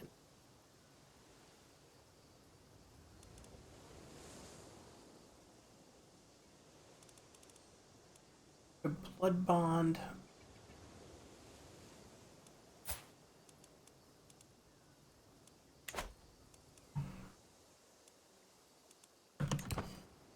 Ugh. Okay, yeah. As long as he doesn't start to get, like, designs on actually taking over and what's killing me.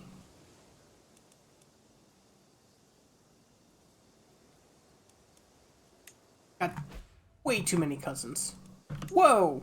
Whoa, whoa, whoa! What? Oh. Oh. You little shit. You were at the end of your mortal life. I gave you the gift of eternal life, and this is how you repay me?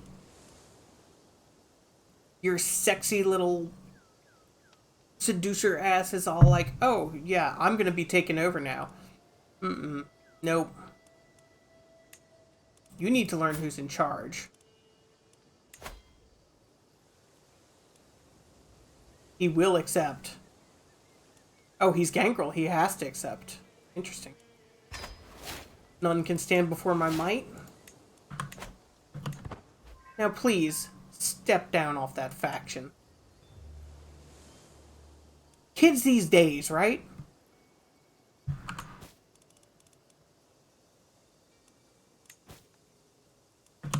Oh, Leinster, right.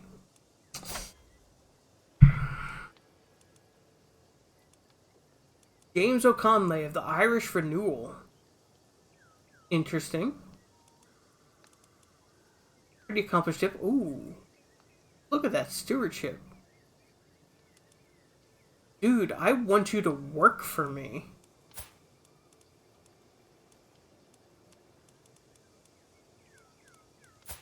Do you have a liege? You don't have a liege.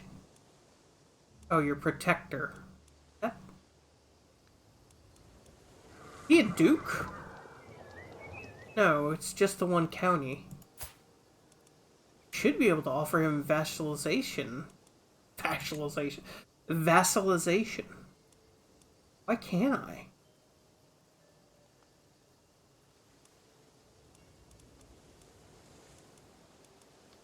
Like, ideally, I don't really want to fight him. I just want him to work for me. Negotiate an alliance with him.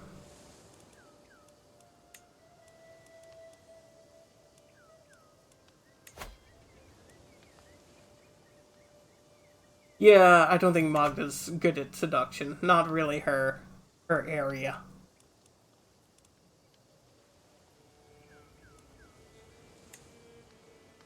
I don't want to go to war with you. Oh, seriously? Oh, because they've got huge allies, but I'm not concerned about that. Um.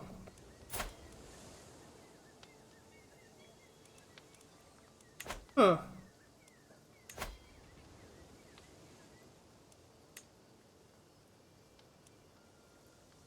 Leinster was a duchy, even though it's one county. Oh, okay. Oh, yeah, I see. Look, it's got. Well, I mean, all the counties have subdivisions, but Protector's a weird title. I've never seen that before. County of Leicester. County in Duchy of Leinster. What's the Duchy of Leinster? Leinster and Ossory. So he must be a duke level. Yeah, he holds the duchy. You're right. You're right. Yeah, he is the Duke of Leinster, even though he only controls one of the two counties. Okay. Oh, interesting. Oh, no, he doesn't control that one.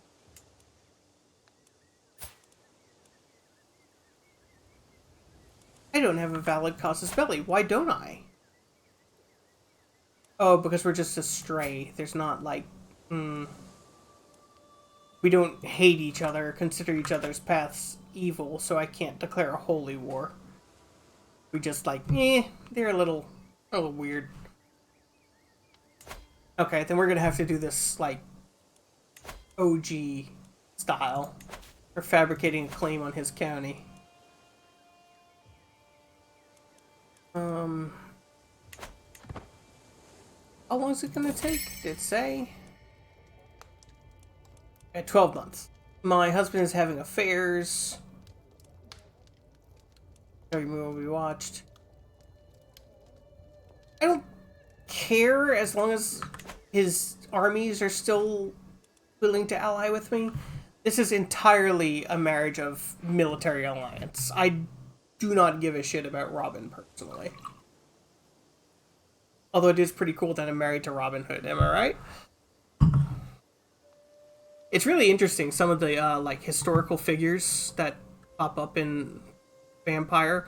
One of the people you can play as in this mod is actually Alexander the Great's mother, and her entire thing is she's looking for a way to resurrect her son because she hates all men except for him, and she believes that he needs to rule the world.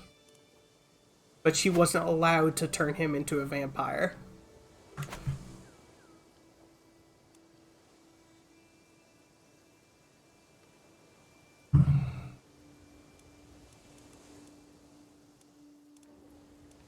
I wish I could get more money faster. Oh, wait. I know how to get more money faster. Hire a decent steward.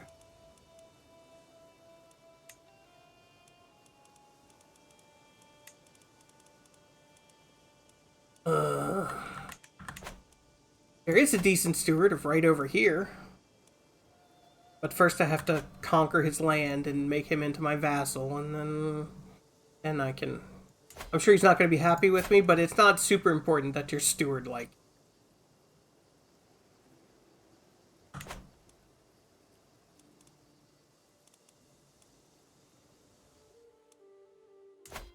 Talk to me, Goose. How are we doing with Myth here? He is fighting Cornwall. No, I'm sorry. Cornwall is fighting him. He's defending against Cornwall.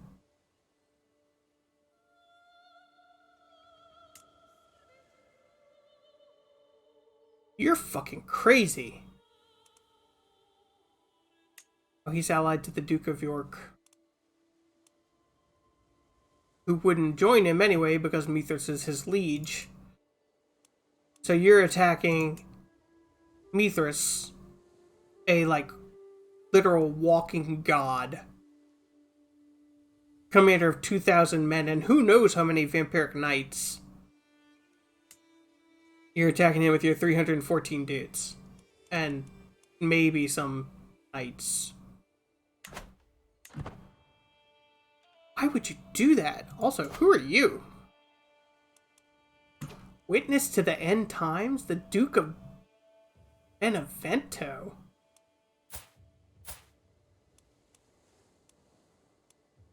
Vaticanator. The Path of Watchful Gods reveres the pagan pantheon of the ancient Greeks and Romans, although pantheons of different pagan traditions also orientate themselves on the path.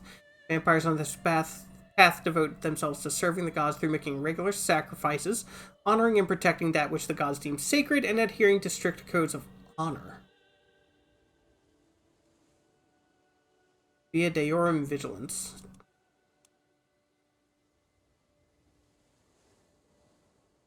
At 400... How did you come to control this tiny county in the middle of Mithras' lands? Like, next door to his capital. Dude's an emperor. Alright, we gotta work on Ireland. Alright, we have to focus on Ireland first.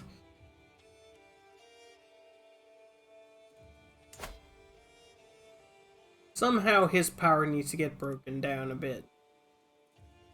Which normally would happen in the, like, regular scheme of things because people die, and even the most powerful rulers die, and... But if he's a vampire, he's just not gonna die. He's just gonna be here forever. Oh, and he's a really good general, too.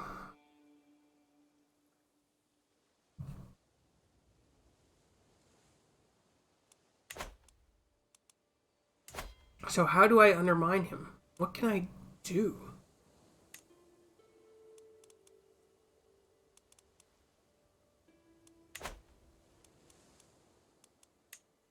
Like, I married Robin, and that's a good start, but Robin's power is really starting to wane a lot. It may be up to me to start building up a military.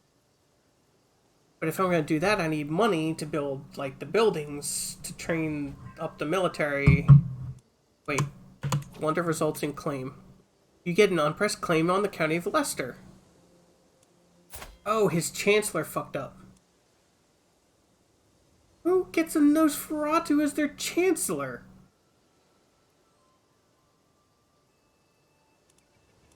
He's scaly and hunchbacked and albino. This doesn't seem like a good idea. Okay, anyway. Hooray, I now have a claim. So that led my chaplain to abort her task. So now I have a reason to declare war, to take his county. Cost me 125 prestige. I'm getting kind of low on the prestige front. I need to be doing some prestige-y stuff. Oh, okay. Raise all here.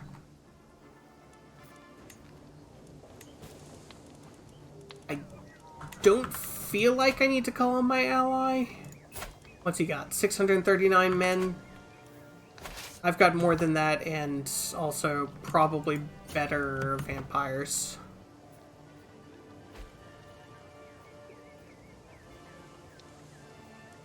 Okay, the court chaplain of Mercia, who should be under my husband's control. Rein in your subjects, honey. Alright, go. I also very much need to invest in siege equipment. But it costs money, and I don't have a whole lot of money. But fine, we'll buy some mangonels. Yeah, the Mithras beat the Duke of Cornwall. Surprise, surprise.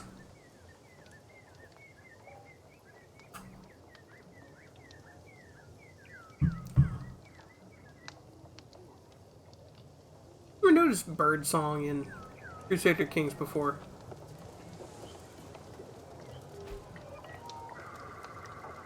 Oh, he just went and sieged my capital. But I'm pretty sure that I will beat him to it. It's gonna be close. Actually,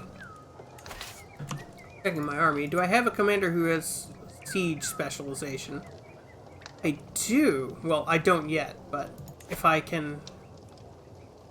Yeah, I'll pay 10 gold to get you aboard and then make you a siege commander in charge of the siege. That might speed things up a little bit. And they break the walls.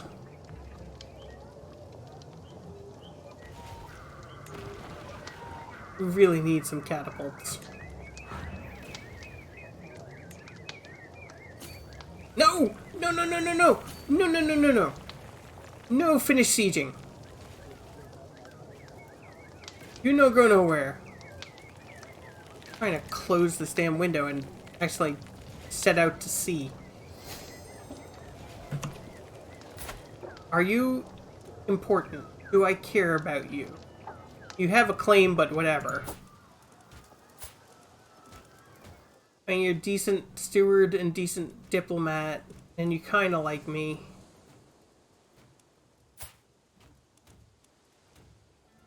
$100 gold to...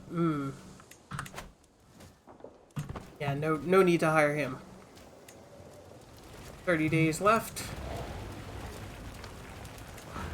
I'm gonna get that down, but still gonna have to fight them again.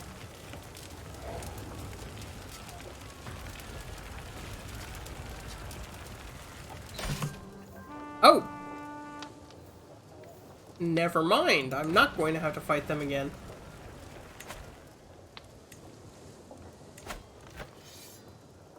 Oh, I occupy Leinster, so I win. Okay, cool. Thank you.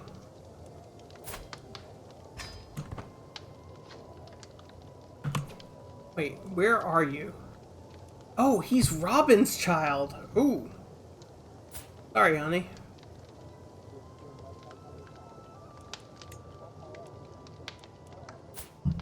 He is in Leinster, so he is... While I still have him in my territory...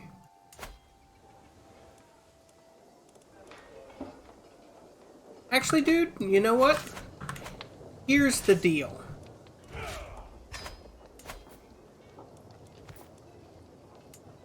I am totally okay with you maintaining control of Leicester. Wait. Oh, nope, he's not in my court.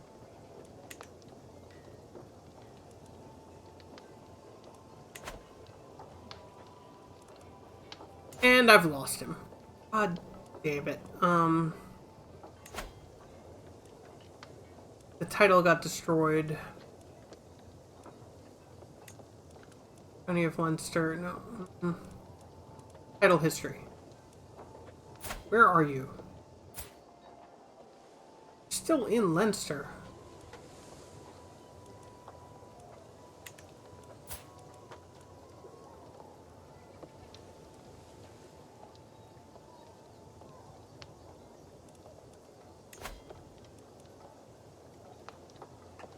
So,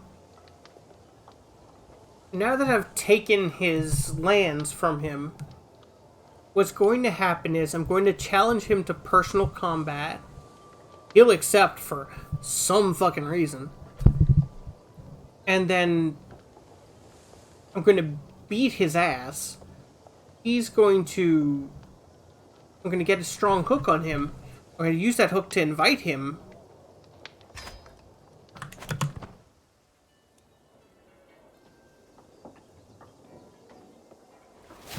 None can stand before my might. Obviously, he's a weak beta.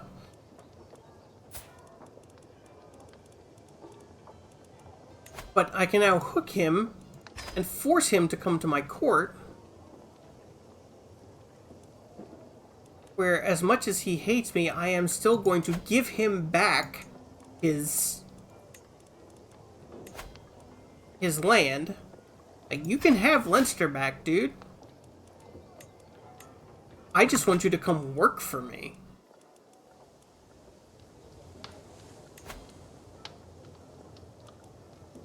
Right? Like, I'm sorry, hon. You're a vampire and you're great and everything, but look at that stewardship. You'll get over it, but god damn, he's gonna make the money roll in. And he doesn't even hate me that much.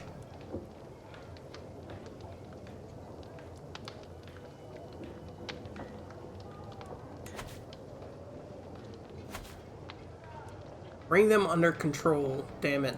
Also, you really don't like me? Can I just, like... He will accept.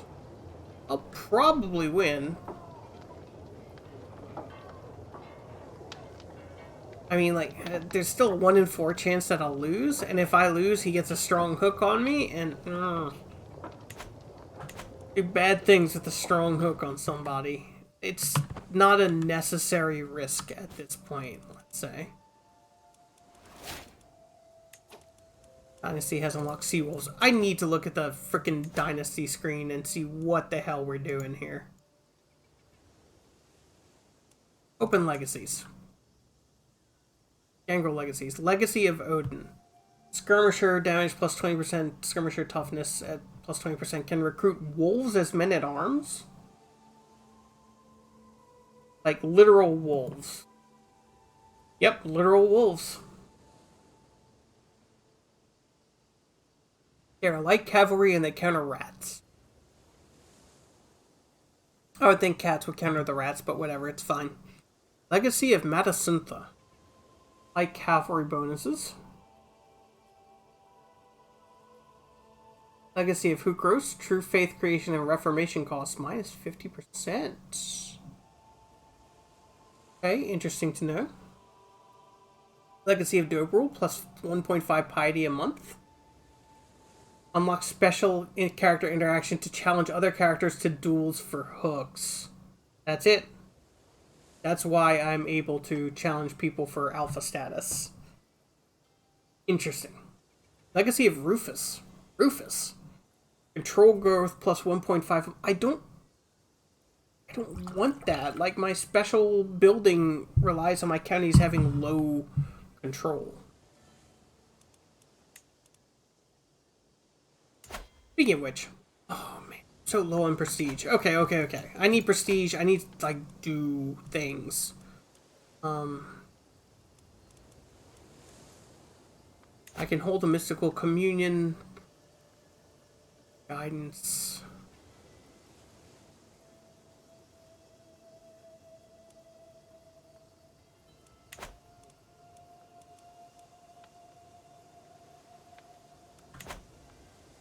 Oh wait, hold Elysium? Elysium will be held, followed by a council meeting. Never done that before. I just need money for all this stuff, so... Yo, new steward. Bring me in some taxes.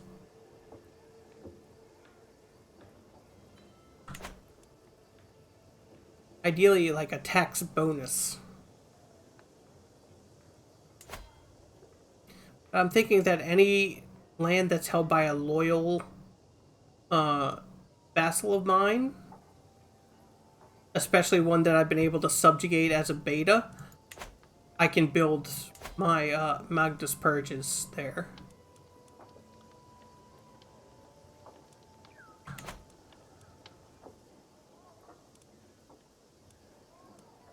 So far, so good.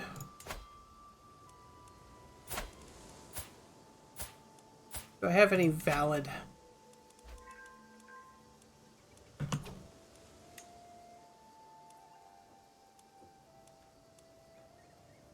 No, not that. Still got troops. But maybe I have better vampires? I don't know. Oh! Hey! Money windfall. Already paying off. Loving it. So... yeah, let's host an Elysium and see what happens. Your court will attend Elysium tonight, and then you will consult your council about current matters. If they are skilled enough, their advice could be helpful. I lose 30 stress, which I could definitely use. The Elysium will be held, and your council will give you various plans depending on their skill level. Cost 100 gold. Yeah, let's do it. A tradition born from the German Venture, the roaming Elysium is the process of moving your court from holding to holding during several years, visiting all your subjects along the way. Besides being a proposition favored by your vassals, it is also quite good for security purposes as you don't stay put in one place for too long. The drawback is your inability to efficiently control your own domain while you are away. Will you adopt this tradition for the next 5 years? On the road again? Or I'm a sedentary creature, really. What's this do? Vassal opinion plus 10. Lose bonus against success chance. Lose control growth. Yeah, that sounds good to me. Like, I don't want a lot of control, ideally. Two of your champions fancy a friendly duel between themselves to entertain the court. Cormac, my new child, and James O'Connell, oh, my new steward. Obviously, each one of them wants your favor before the duel. You can be sure that the one you don't choose will be resentful. Vampiric politics. So, my spy master currently has plus 84. My steward has minus 7.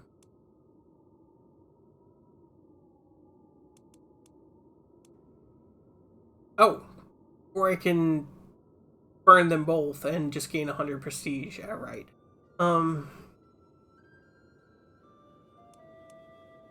So he would go up to plus 18, and he would drop to plus 34. Oh, for 5 years? That's not a super big deal. So yeah, let's do that.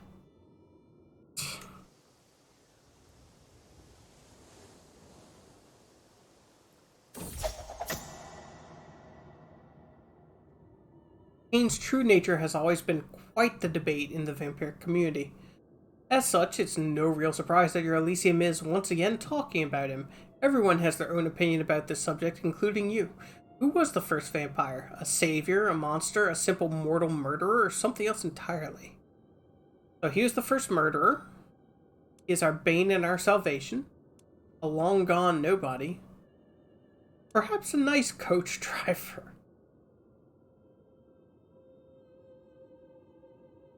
Not worried about the stress loss, but the 50 prestige would be nice. I mean, he doesn't really have any effect on things. A council meeting is scheduled tonight. Wow, the Elysium lasted a long time. A lot of choices there. A classic occurrence in the vampiric world. This is the moment when your closest advisors will be able to speak their minds about various issues and how to deal with them. As their liege, it will be up to you whether to accept their suggestions or not, obviously. Let us begin, or not tonight. That's my counsel. Chancellor's a little weak. Marshall could be better, but everyone else is pretty good. Yeah, begin. Your Chancellor proposes a plan to butter up some nearby ruler with flattery gifts and such. Although it's a harmless prospect, the gold cost of such an endeavor seems quite high for little effective results. Still, you have to choose.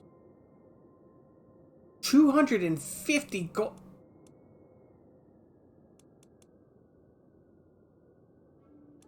Go fuck yourself. I am not spending. Nothing special to report for this part of the council. Business as usual.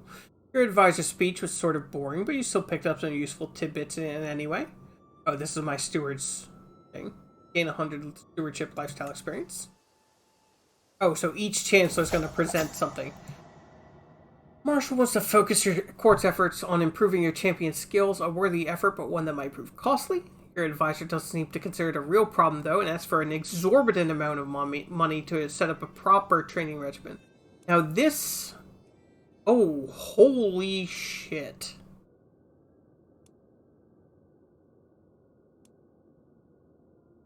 $500 gold for one dude to increase his prowess by 5. No, absolutely not. Scholarly training? Your advisor is asking for your help tonight in a training matter. Several important books have come to your advisor's attention, and acquiring them could prove important. It would, of course, be quite costly to make sure that these writings end up in your possession. You have my permission, or you are skilled enough. So she could increase her learning a little bit, but it would cost me 300 gold. I don't have anything anywhere close to that. Yeah, you're good enough. It's fine. Oh, my spy master comes to me with a good plan. Several new promising informers and other contracts that should prove useful to my cause. Your skilled advisor has done almost all of the work required, and you're only required to attend personally, to some of the more stubborn potential assets. I gain 21 stress and spy master sources for 5 years. Ooh, that's really good.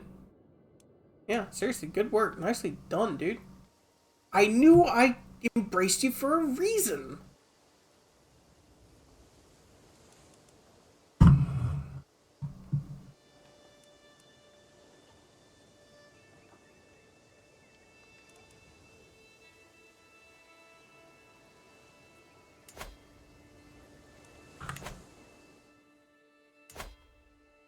Can't go toe-to-toe with him just yet.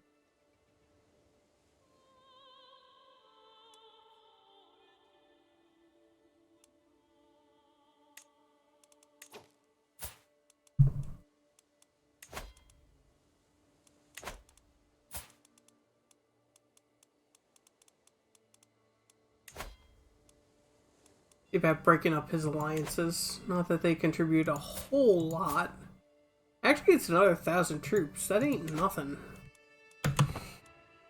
Huh.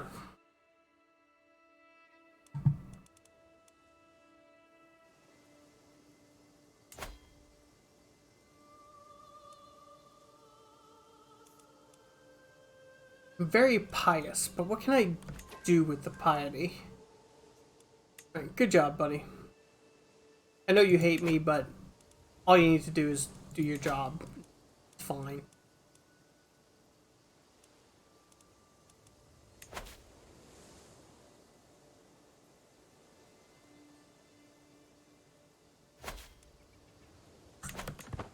Fix the stuff in your personal county, jackass.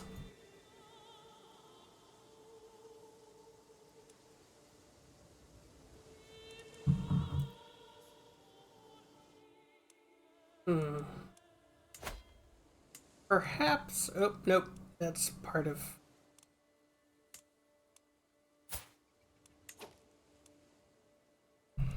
My cousin... She controls 650 people. She currently has a truce with the Macedonian of Deheuberth. I need to control Wales as well as Ireland. She's honestly almost as powerful as I am, in a physical one-on-one fight perspective. I could take her entire duchy. Other savages might join her, but she's a predator. I don't see any other savages nearby. I'm not too worried about anyone joining in. Okay, yeah, this guy on the Isle of Man is a savage, but he's only got 64 dudes, and he's currently in the process of losing 2 wars. So, yeah, not worried about him. Yeah, let's go ahead and take some territory in Wales, and then we will probably call it a night for the stream.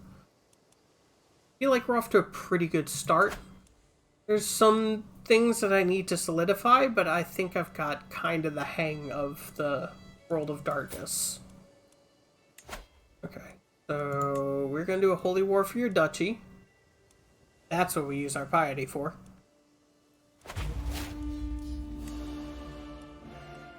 Yes, yes, yes. Bum, bum, bum, bum. Yeah.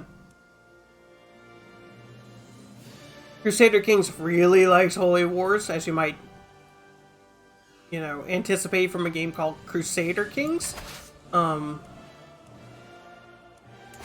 here, I think my husband will come in handy. I'm probably gonna have to pay for his... To call him to my aid is gonna be some whatchamacallit, some prestige. Oh, no.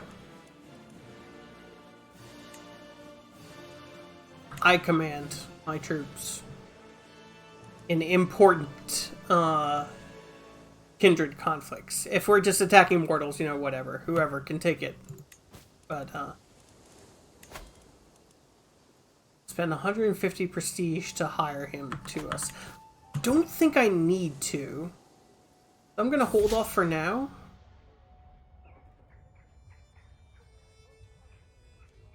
Okay, wait. Who is this? Oh, he's the Duke of Meath. So he now has a claim on the county of Ormond? Dude, you gotta go.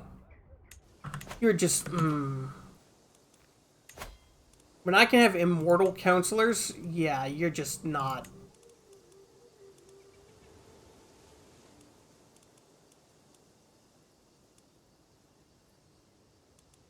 Ugh.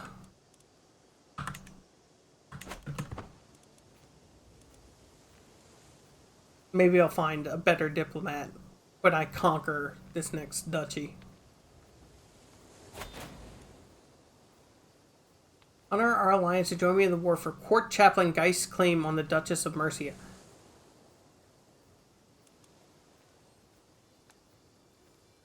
I mean...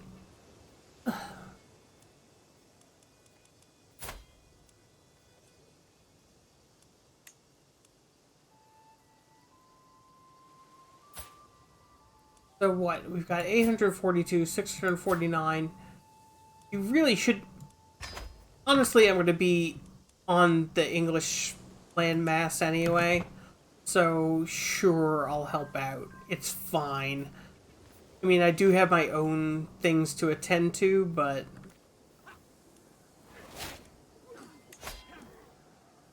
Dynasty has unlocked always space in the hold.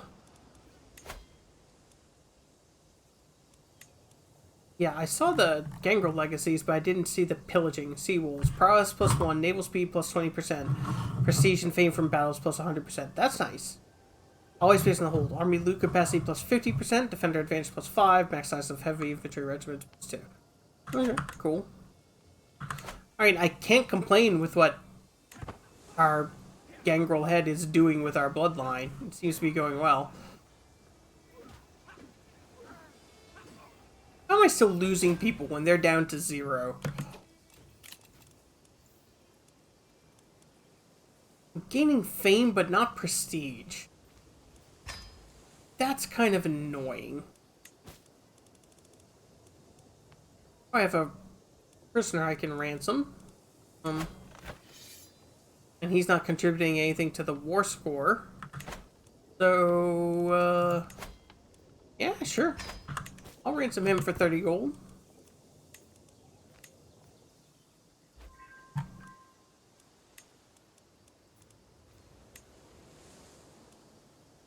Oh, I need to change commanders to...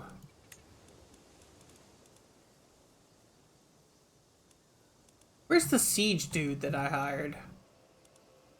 Did he die? Damn it.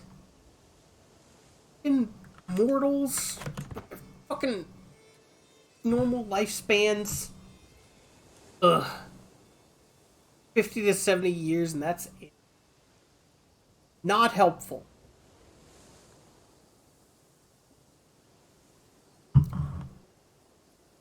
Ooh, the she-wolf. Interesting. We'll get to y'all soon enough. The Hubert is probably going to be my next push. The Dragon Slayer of Avlois. Oh, she's French. She's kind of far away. I don't know if I can blitzkrieg the Hubert down.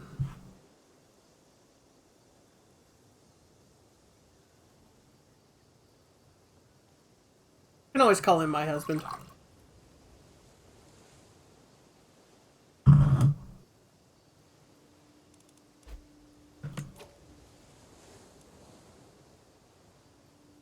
Cousin was taken. I don't care. I don't know who that cousin is.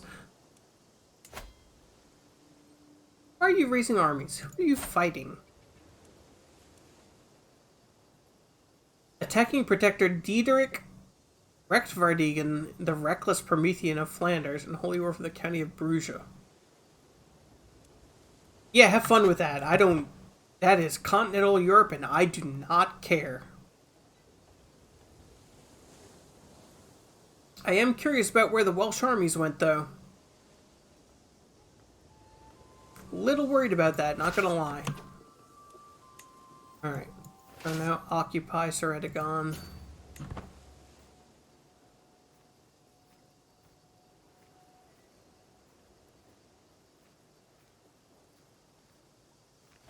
I guess I just... Oh, hello. I guess you're coming. I guess you're losing. Ooh, the Beast of Wales herself is fighting me.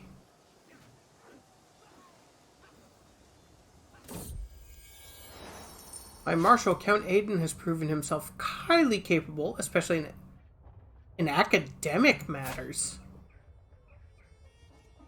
Oh. Okay, you are remarkably skilled, I admit. There's some projects I would like to undertake in the County of Mayo, my liege, with your blessing, of course. Yeah, like... Yeah, that's fine. Like, I respect that.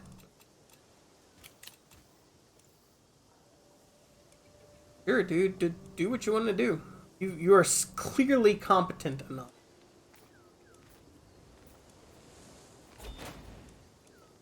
Okay, good. We won that. Oh, my granddaughter is imprisoned by my husband. Are you a vampire? Okay, so yeah, you're my son's, my child's sire. She's still a countess. She still holds territory. But if she loses that territory, then I'll just invite her to my court. She'll become another knight in my service. She's got 44 prowess. That's pretty good.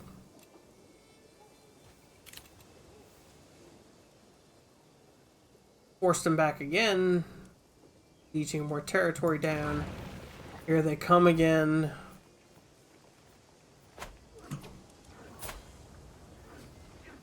The High Queen of Seoul is no longer landed. Hey, hun, would you like to come to my court? Because you really like me and you're really strong, and I could always use more people with that particular combination of characteristics.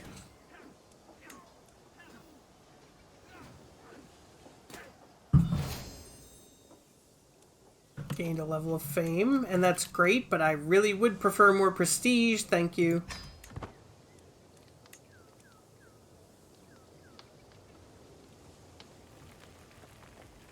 If I keep losing men, I'm not going to be able to continue to press the siege. Although their garrison is 38 dudes, so...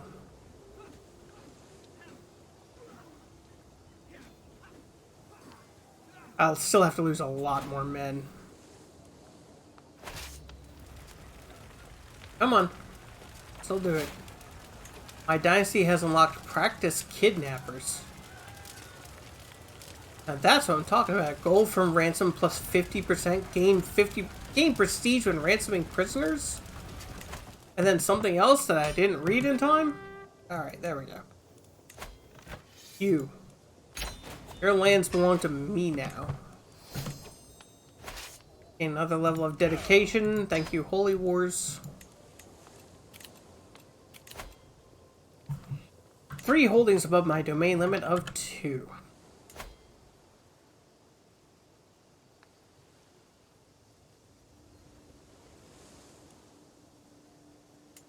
Okay. So here we go. Who do I trust who has a high stewardship, is a vampire, and likes me?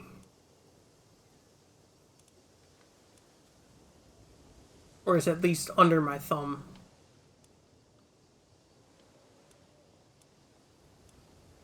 Ugh. He's terrified of me, but he does not like me. At all. I'm tempted to give my steward these lands, but it's like, he can do it.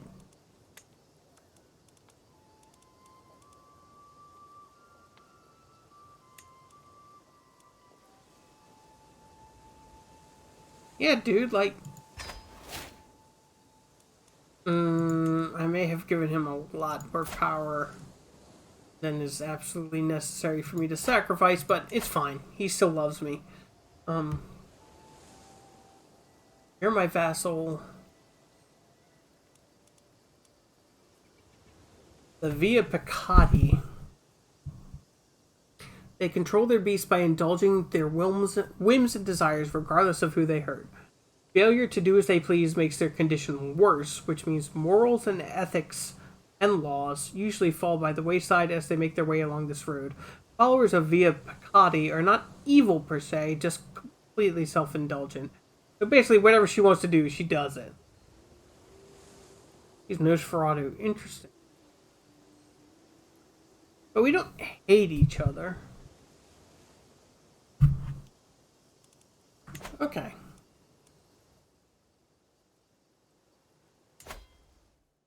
Alright, so where are we at? Your military strength is similar to ours.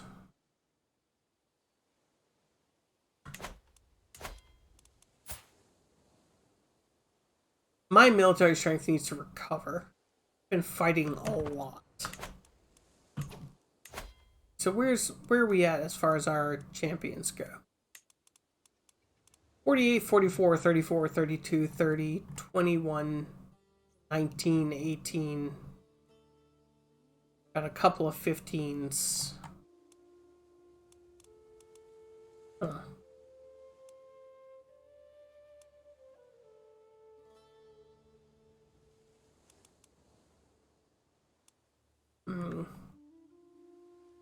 Need more vampires. Like, I just need to bring as many vampires under my control as I can.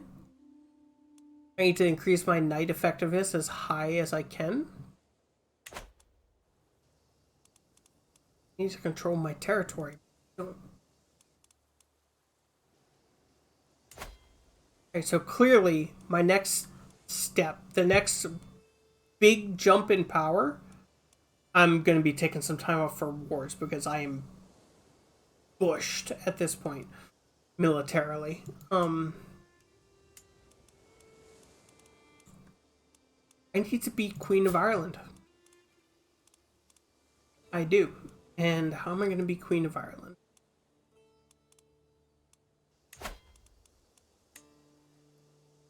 Kingdom of Ireland. I need to control 8 de jure counties. I currently control 7. I need 500 gold. And I require 2 duchy titles. I can create another duchy title, so once I get the money, I've got the 2 duchies. And if I... The trouble is that Mithras owns everything else. He's not fighting anyone. Just out of curiosity, like... What? Whoa! What? Whoa! What?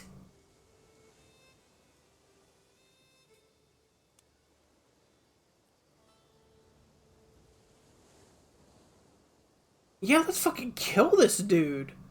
Like, I have no idea how this works, but...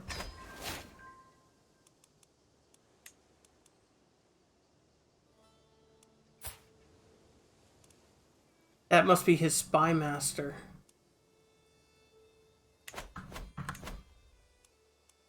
I bet that's why it's so easy, because his spy master is totally willing to hop on board with the plot.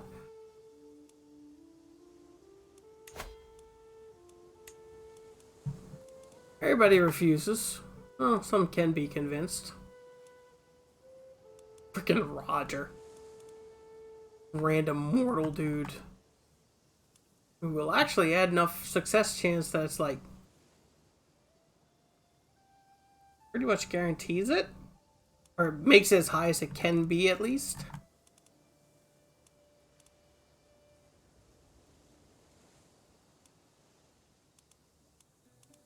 Yeah, the mortals are willing to come on board. And the kindred really aren't. Which I guess makes sense because, like, if you're a human being, you only got so many years, then it's like, yeah, sure, why not take a risk? But if you're a vampire and you've got an eternity, the level of that risk magnifies by a lot. But yeah, okay, Roger, yes, I'll pay him. Yeah, come on, buddy. Join in. Everybody murder Lord Mithras. Will this actually, like, kill him? Okay, like... Alright, I was gonna end the stream after I took, the Perfuited, I think, area of Wales, but now I want to just see if, like, can I just murder this dude outright at this point? How will it work? How do you assassinate a vampire? Especially a vampire as powerful as Mithras is. But for whatever reason, he's vulnerable right now. Ugh. Do we really need to do this? He will not accept. He does not want to fight me.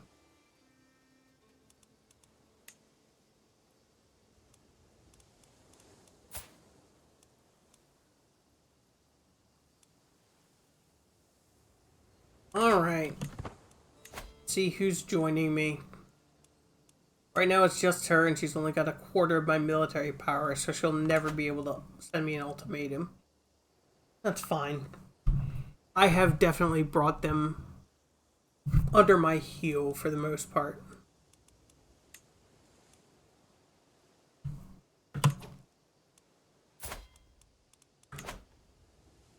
While I'm waiting, I'm going to slow time down to a crawl.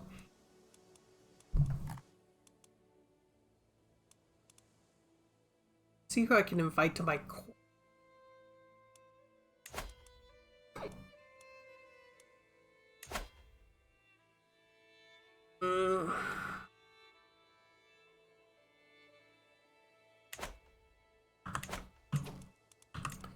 Yeah.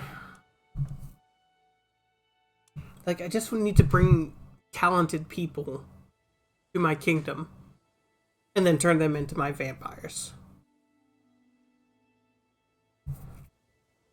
Which will take a little doing, but certainly doable. How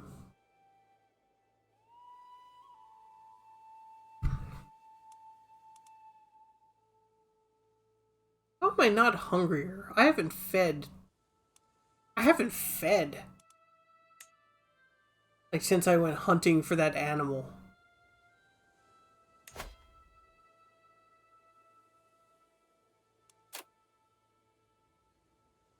Yeah, okay, let's go hunt an animal.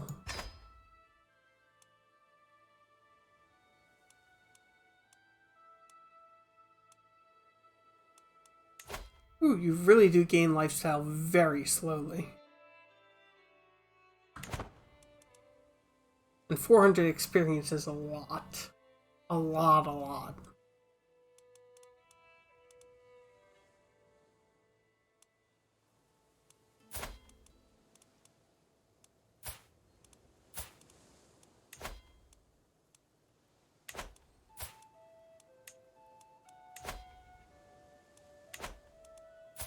Magda's not a seductress.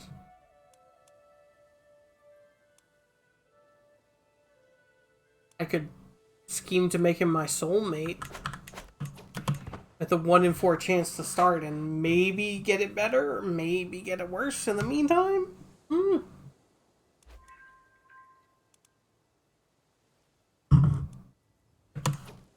Good job, buddy. Also, you hate me a lot less lately.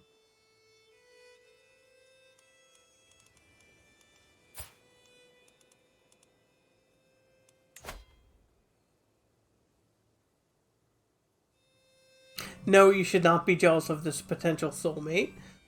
You should know very well that, like, The soulmate that I would get in this game is complete manipulation. Unlike, you know, soulmate in real life, in which case, like, is 100% not a manipulation to just get to your cat's bellies. But whatever. This is a big ask right here. Like, it could very much increase how much he likes me, but he also might not like it. Or might ask me for something huge.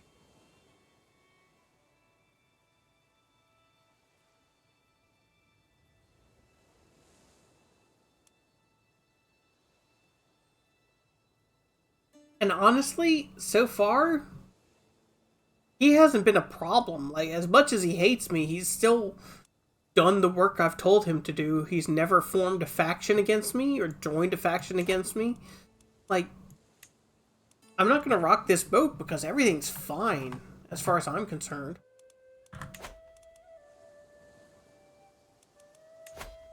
But yeah, I mean, you're pretty average as far as, No. Do Leinster first. Leinster's more important.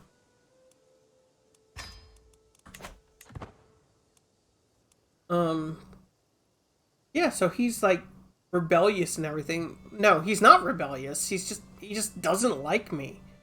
I'm okay with that. Your dynasty has unlocked making a killing. Enemy fatal casualties plus 10%. Gain gold from battles. 5 gold per 100 fatal casualties. We're gonna be rich.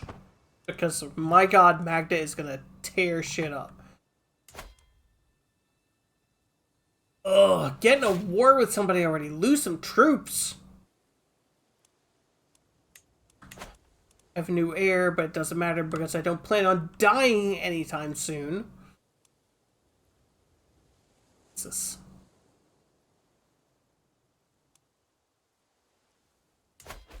He's at war with somebody. Who is he fight? It's probably his subjects fighting amongst themselves. Spent 75 prestige. My marshal's average martial skill led to this win. Dude, I was just talking about how you're totally okay. It's fine. It's fine.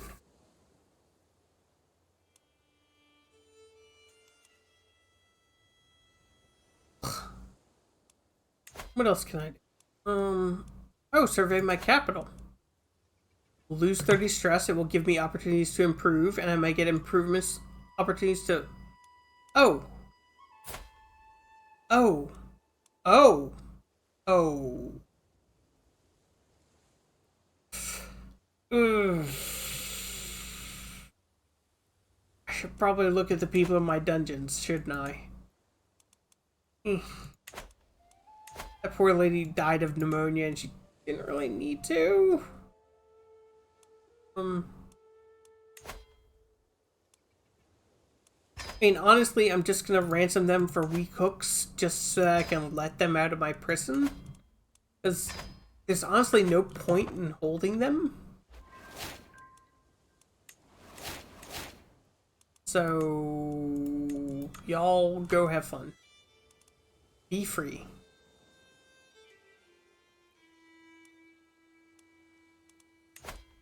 In the meantime, yes, I do want to survey my capital. It will cost 100 gold. You are aware that, despite being nominally in your domain, there are dangers lurking outside your seat of power.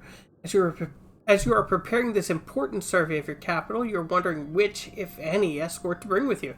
Obviously, you don't want to make it look like you're afraid of traveling of your own lands, but you might be even more worried of a potential ambush or unexpected threat. You can bring a whole army, a safe but unimpressive choice, which gives me 10 prestige. Some guards will be enough. Probably a good balanced choice. I gain 50 prestige. They should be afraid of me, not the other way around. A prestigious but potentially dangerous choice. Oh yeah, Magda, yeah. They really should be afraid of me. You're ready to go, but the night isn't eternal, sadly, so you'll have to choose which part of the city you will inspect tonight. Obviously, there are different opportunities and risks in every one of those. You will also limit your choice between areas where you have some assets to take care of, no need to wander aimlessly. A general sweep of my influence, or the Merchants Guild? General sweep of my influence in town, it's fine. We'll see what happens. The thieves. Thanks to your contacts in the underworld of your city, you've been able to corner one successful group of thieves that has been plaguing the noble quarter for some time now. They are mere mortals and pose no threat to you, but they could be of use. You could think of hiring them, making sure a cut of their exploits comes back to you, or you could just get rid of them, making the neighborhood safer for the foreseeable future. Work from ooh. Ooh.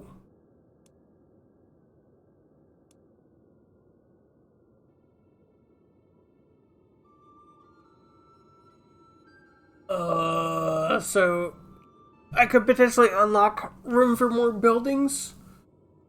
Potentially. Or I could get 250 gold and also expose the masquerade.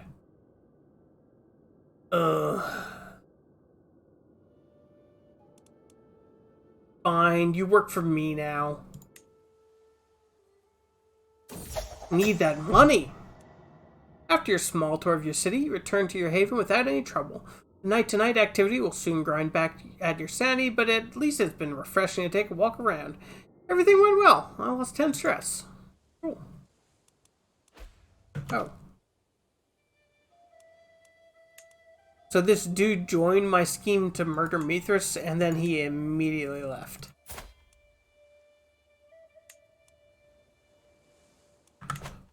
Okay. Somebody want to help me understand that one?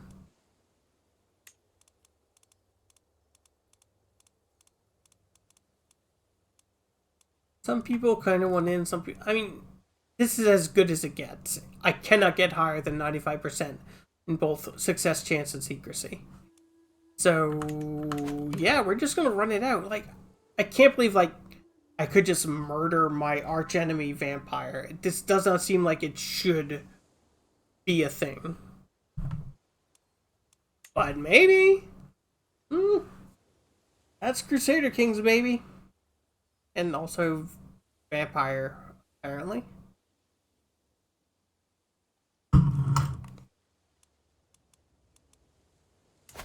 What's going to happen to his lands? His primary heir. He's a Mithrite. So that's to be expected. He's Mithras' child, also to be expected. But can he hold the baronies of Avalon together?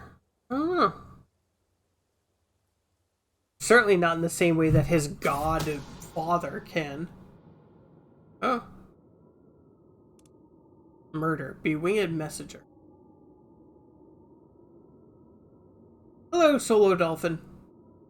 I could give him a bird as a gift? No. We're already at max potential here. We don't need to, like, do anything further.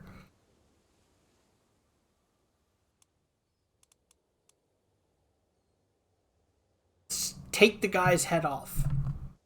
I will be annoyed if it's like the spider, the snake, assassination. My religion is, Path of the Eightfold Wheel. I'm a druid. So, yeah. I am, all about the nature aspect of things. Come on. Come on.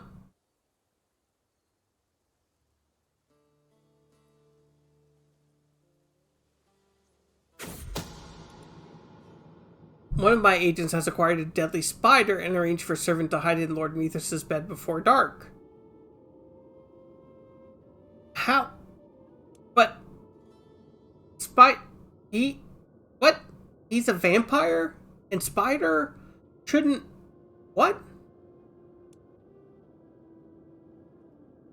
Like... Okay, let's see what happens. dead by the lethal bite of a deadly spider. That's not something that should happen.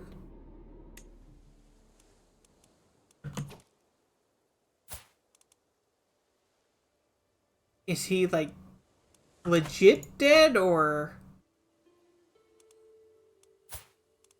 Yeah, he's legit dead. He's gone.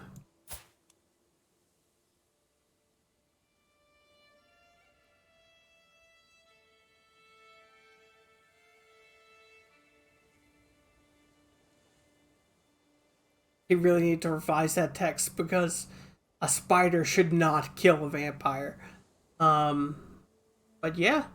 Why do all of his children wear stupid red hats? The spider had garlic fangs. Yeah, okay, yeah, alright. I am willing to accept that. The spider had garlic fangs. That's fantastic. So his realm hasn't broken up, and he's actually even stronger than he used to be, but at least Ithris is out of the picture.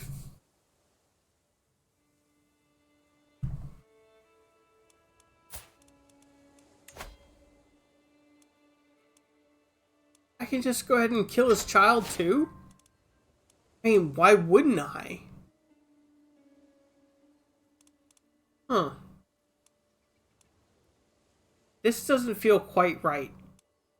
Why are you so, like, on my side? You're clearly the spy master.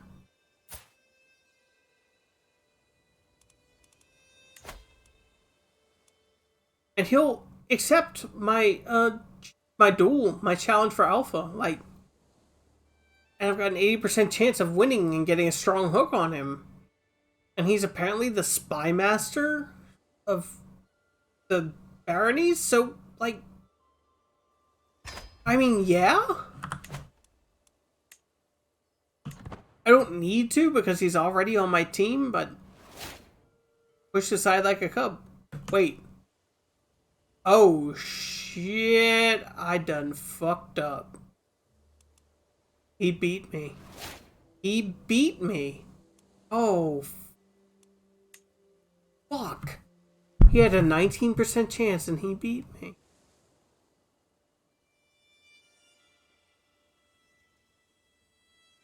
Okay. Okay. Alright, so this is interesting. This creates an entirely new wrinkle, and I think makes it a good place for us to end for the evening. Yeah, I am definitely going to be coming back to this. Huh. How do I break the baronies of Avalon? Especially now that their spymaster has a strong hook on me.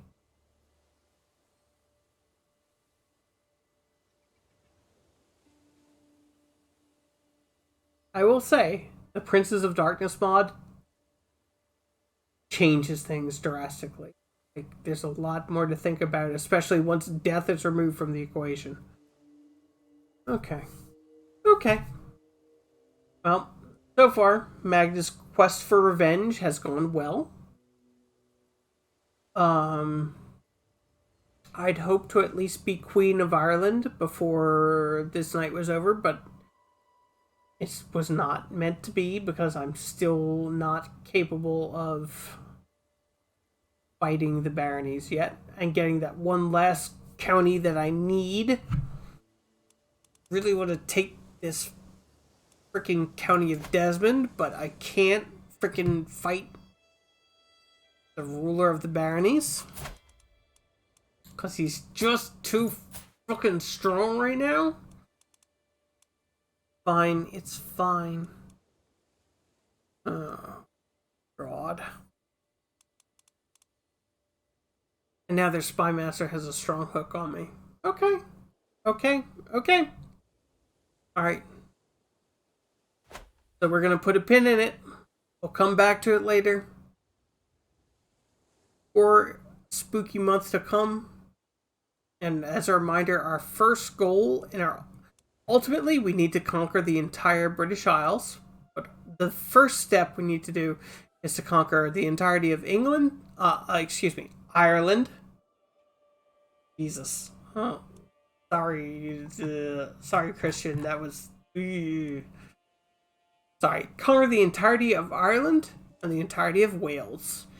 And we're kind of far along, but we still got a lot of work to be done. All right. Good night, you guys. Thank you all for joining me, and I hope to see you guys again for the next installment.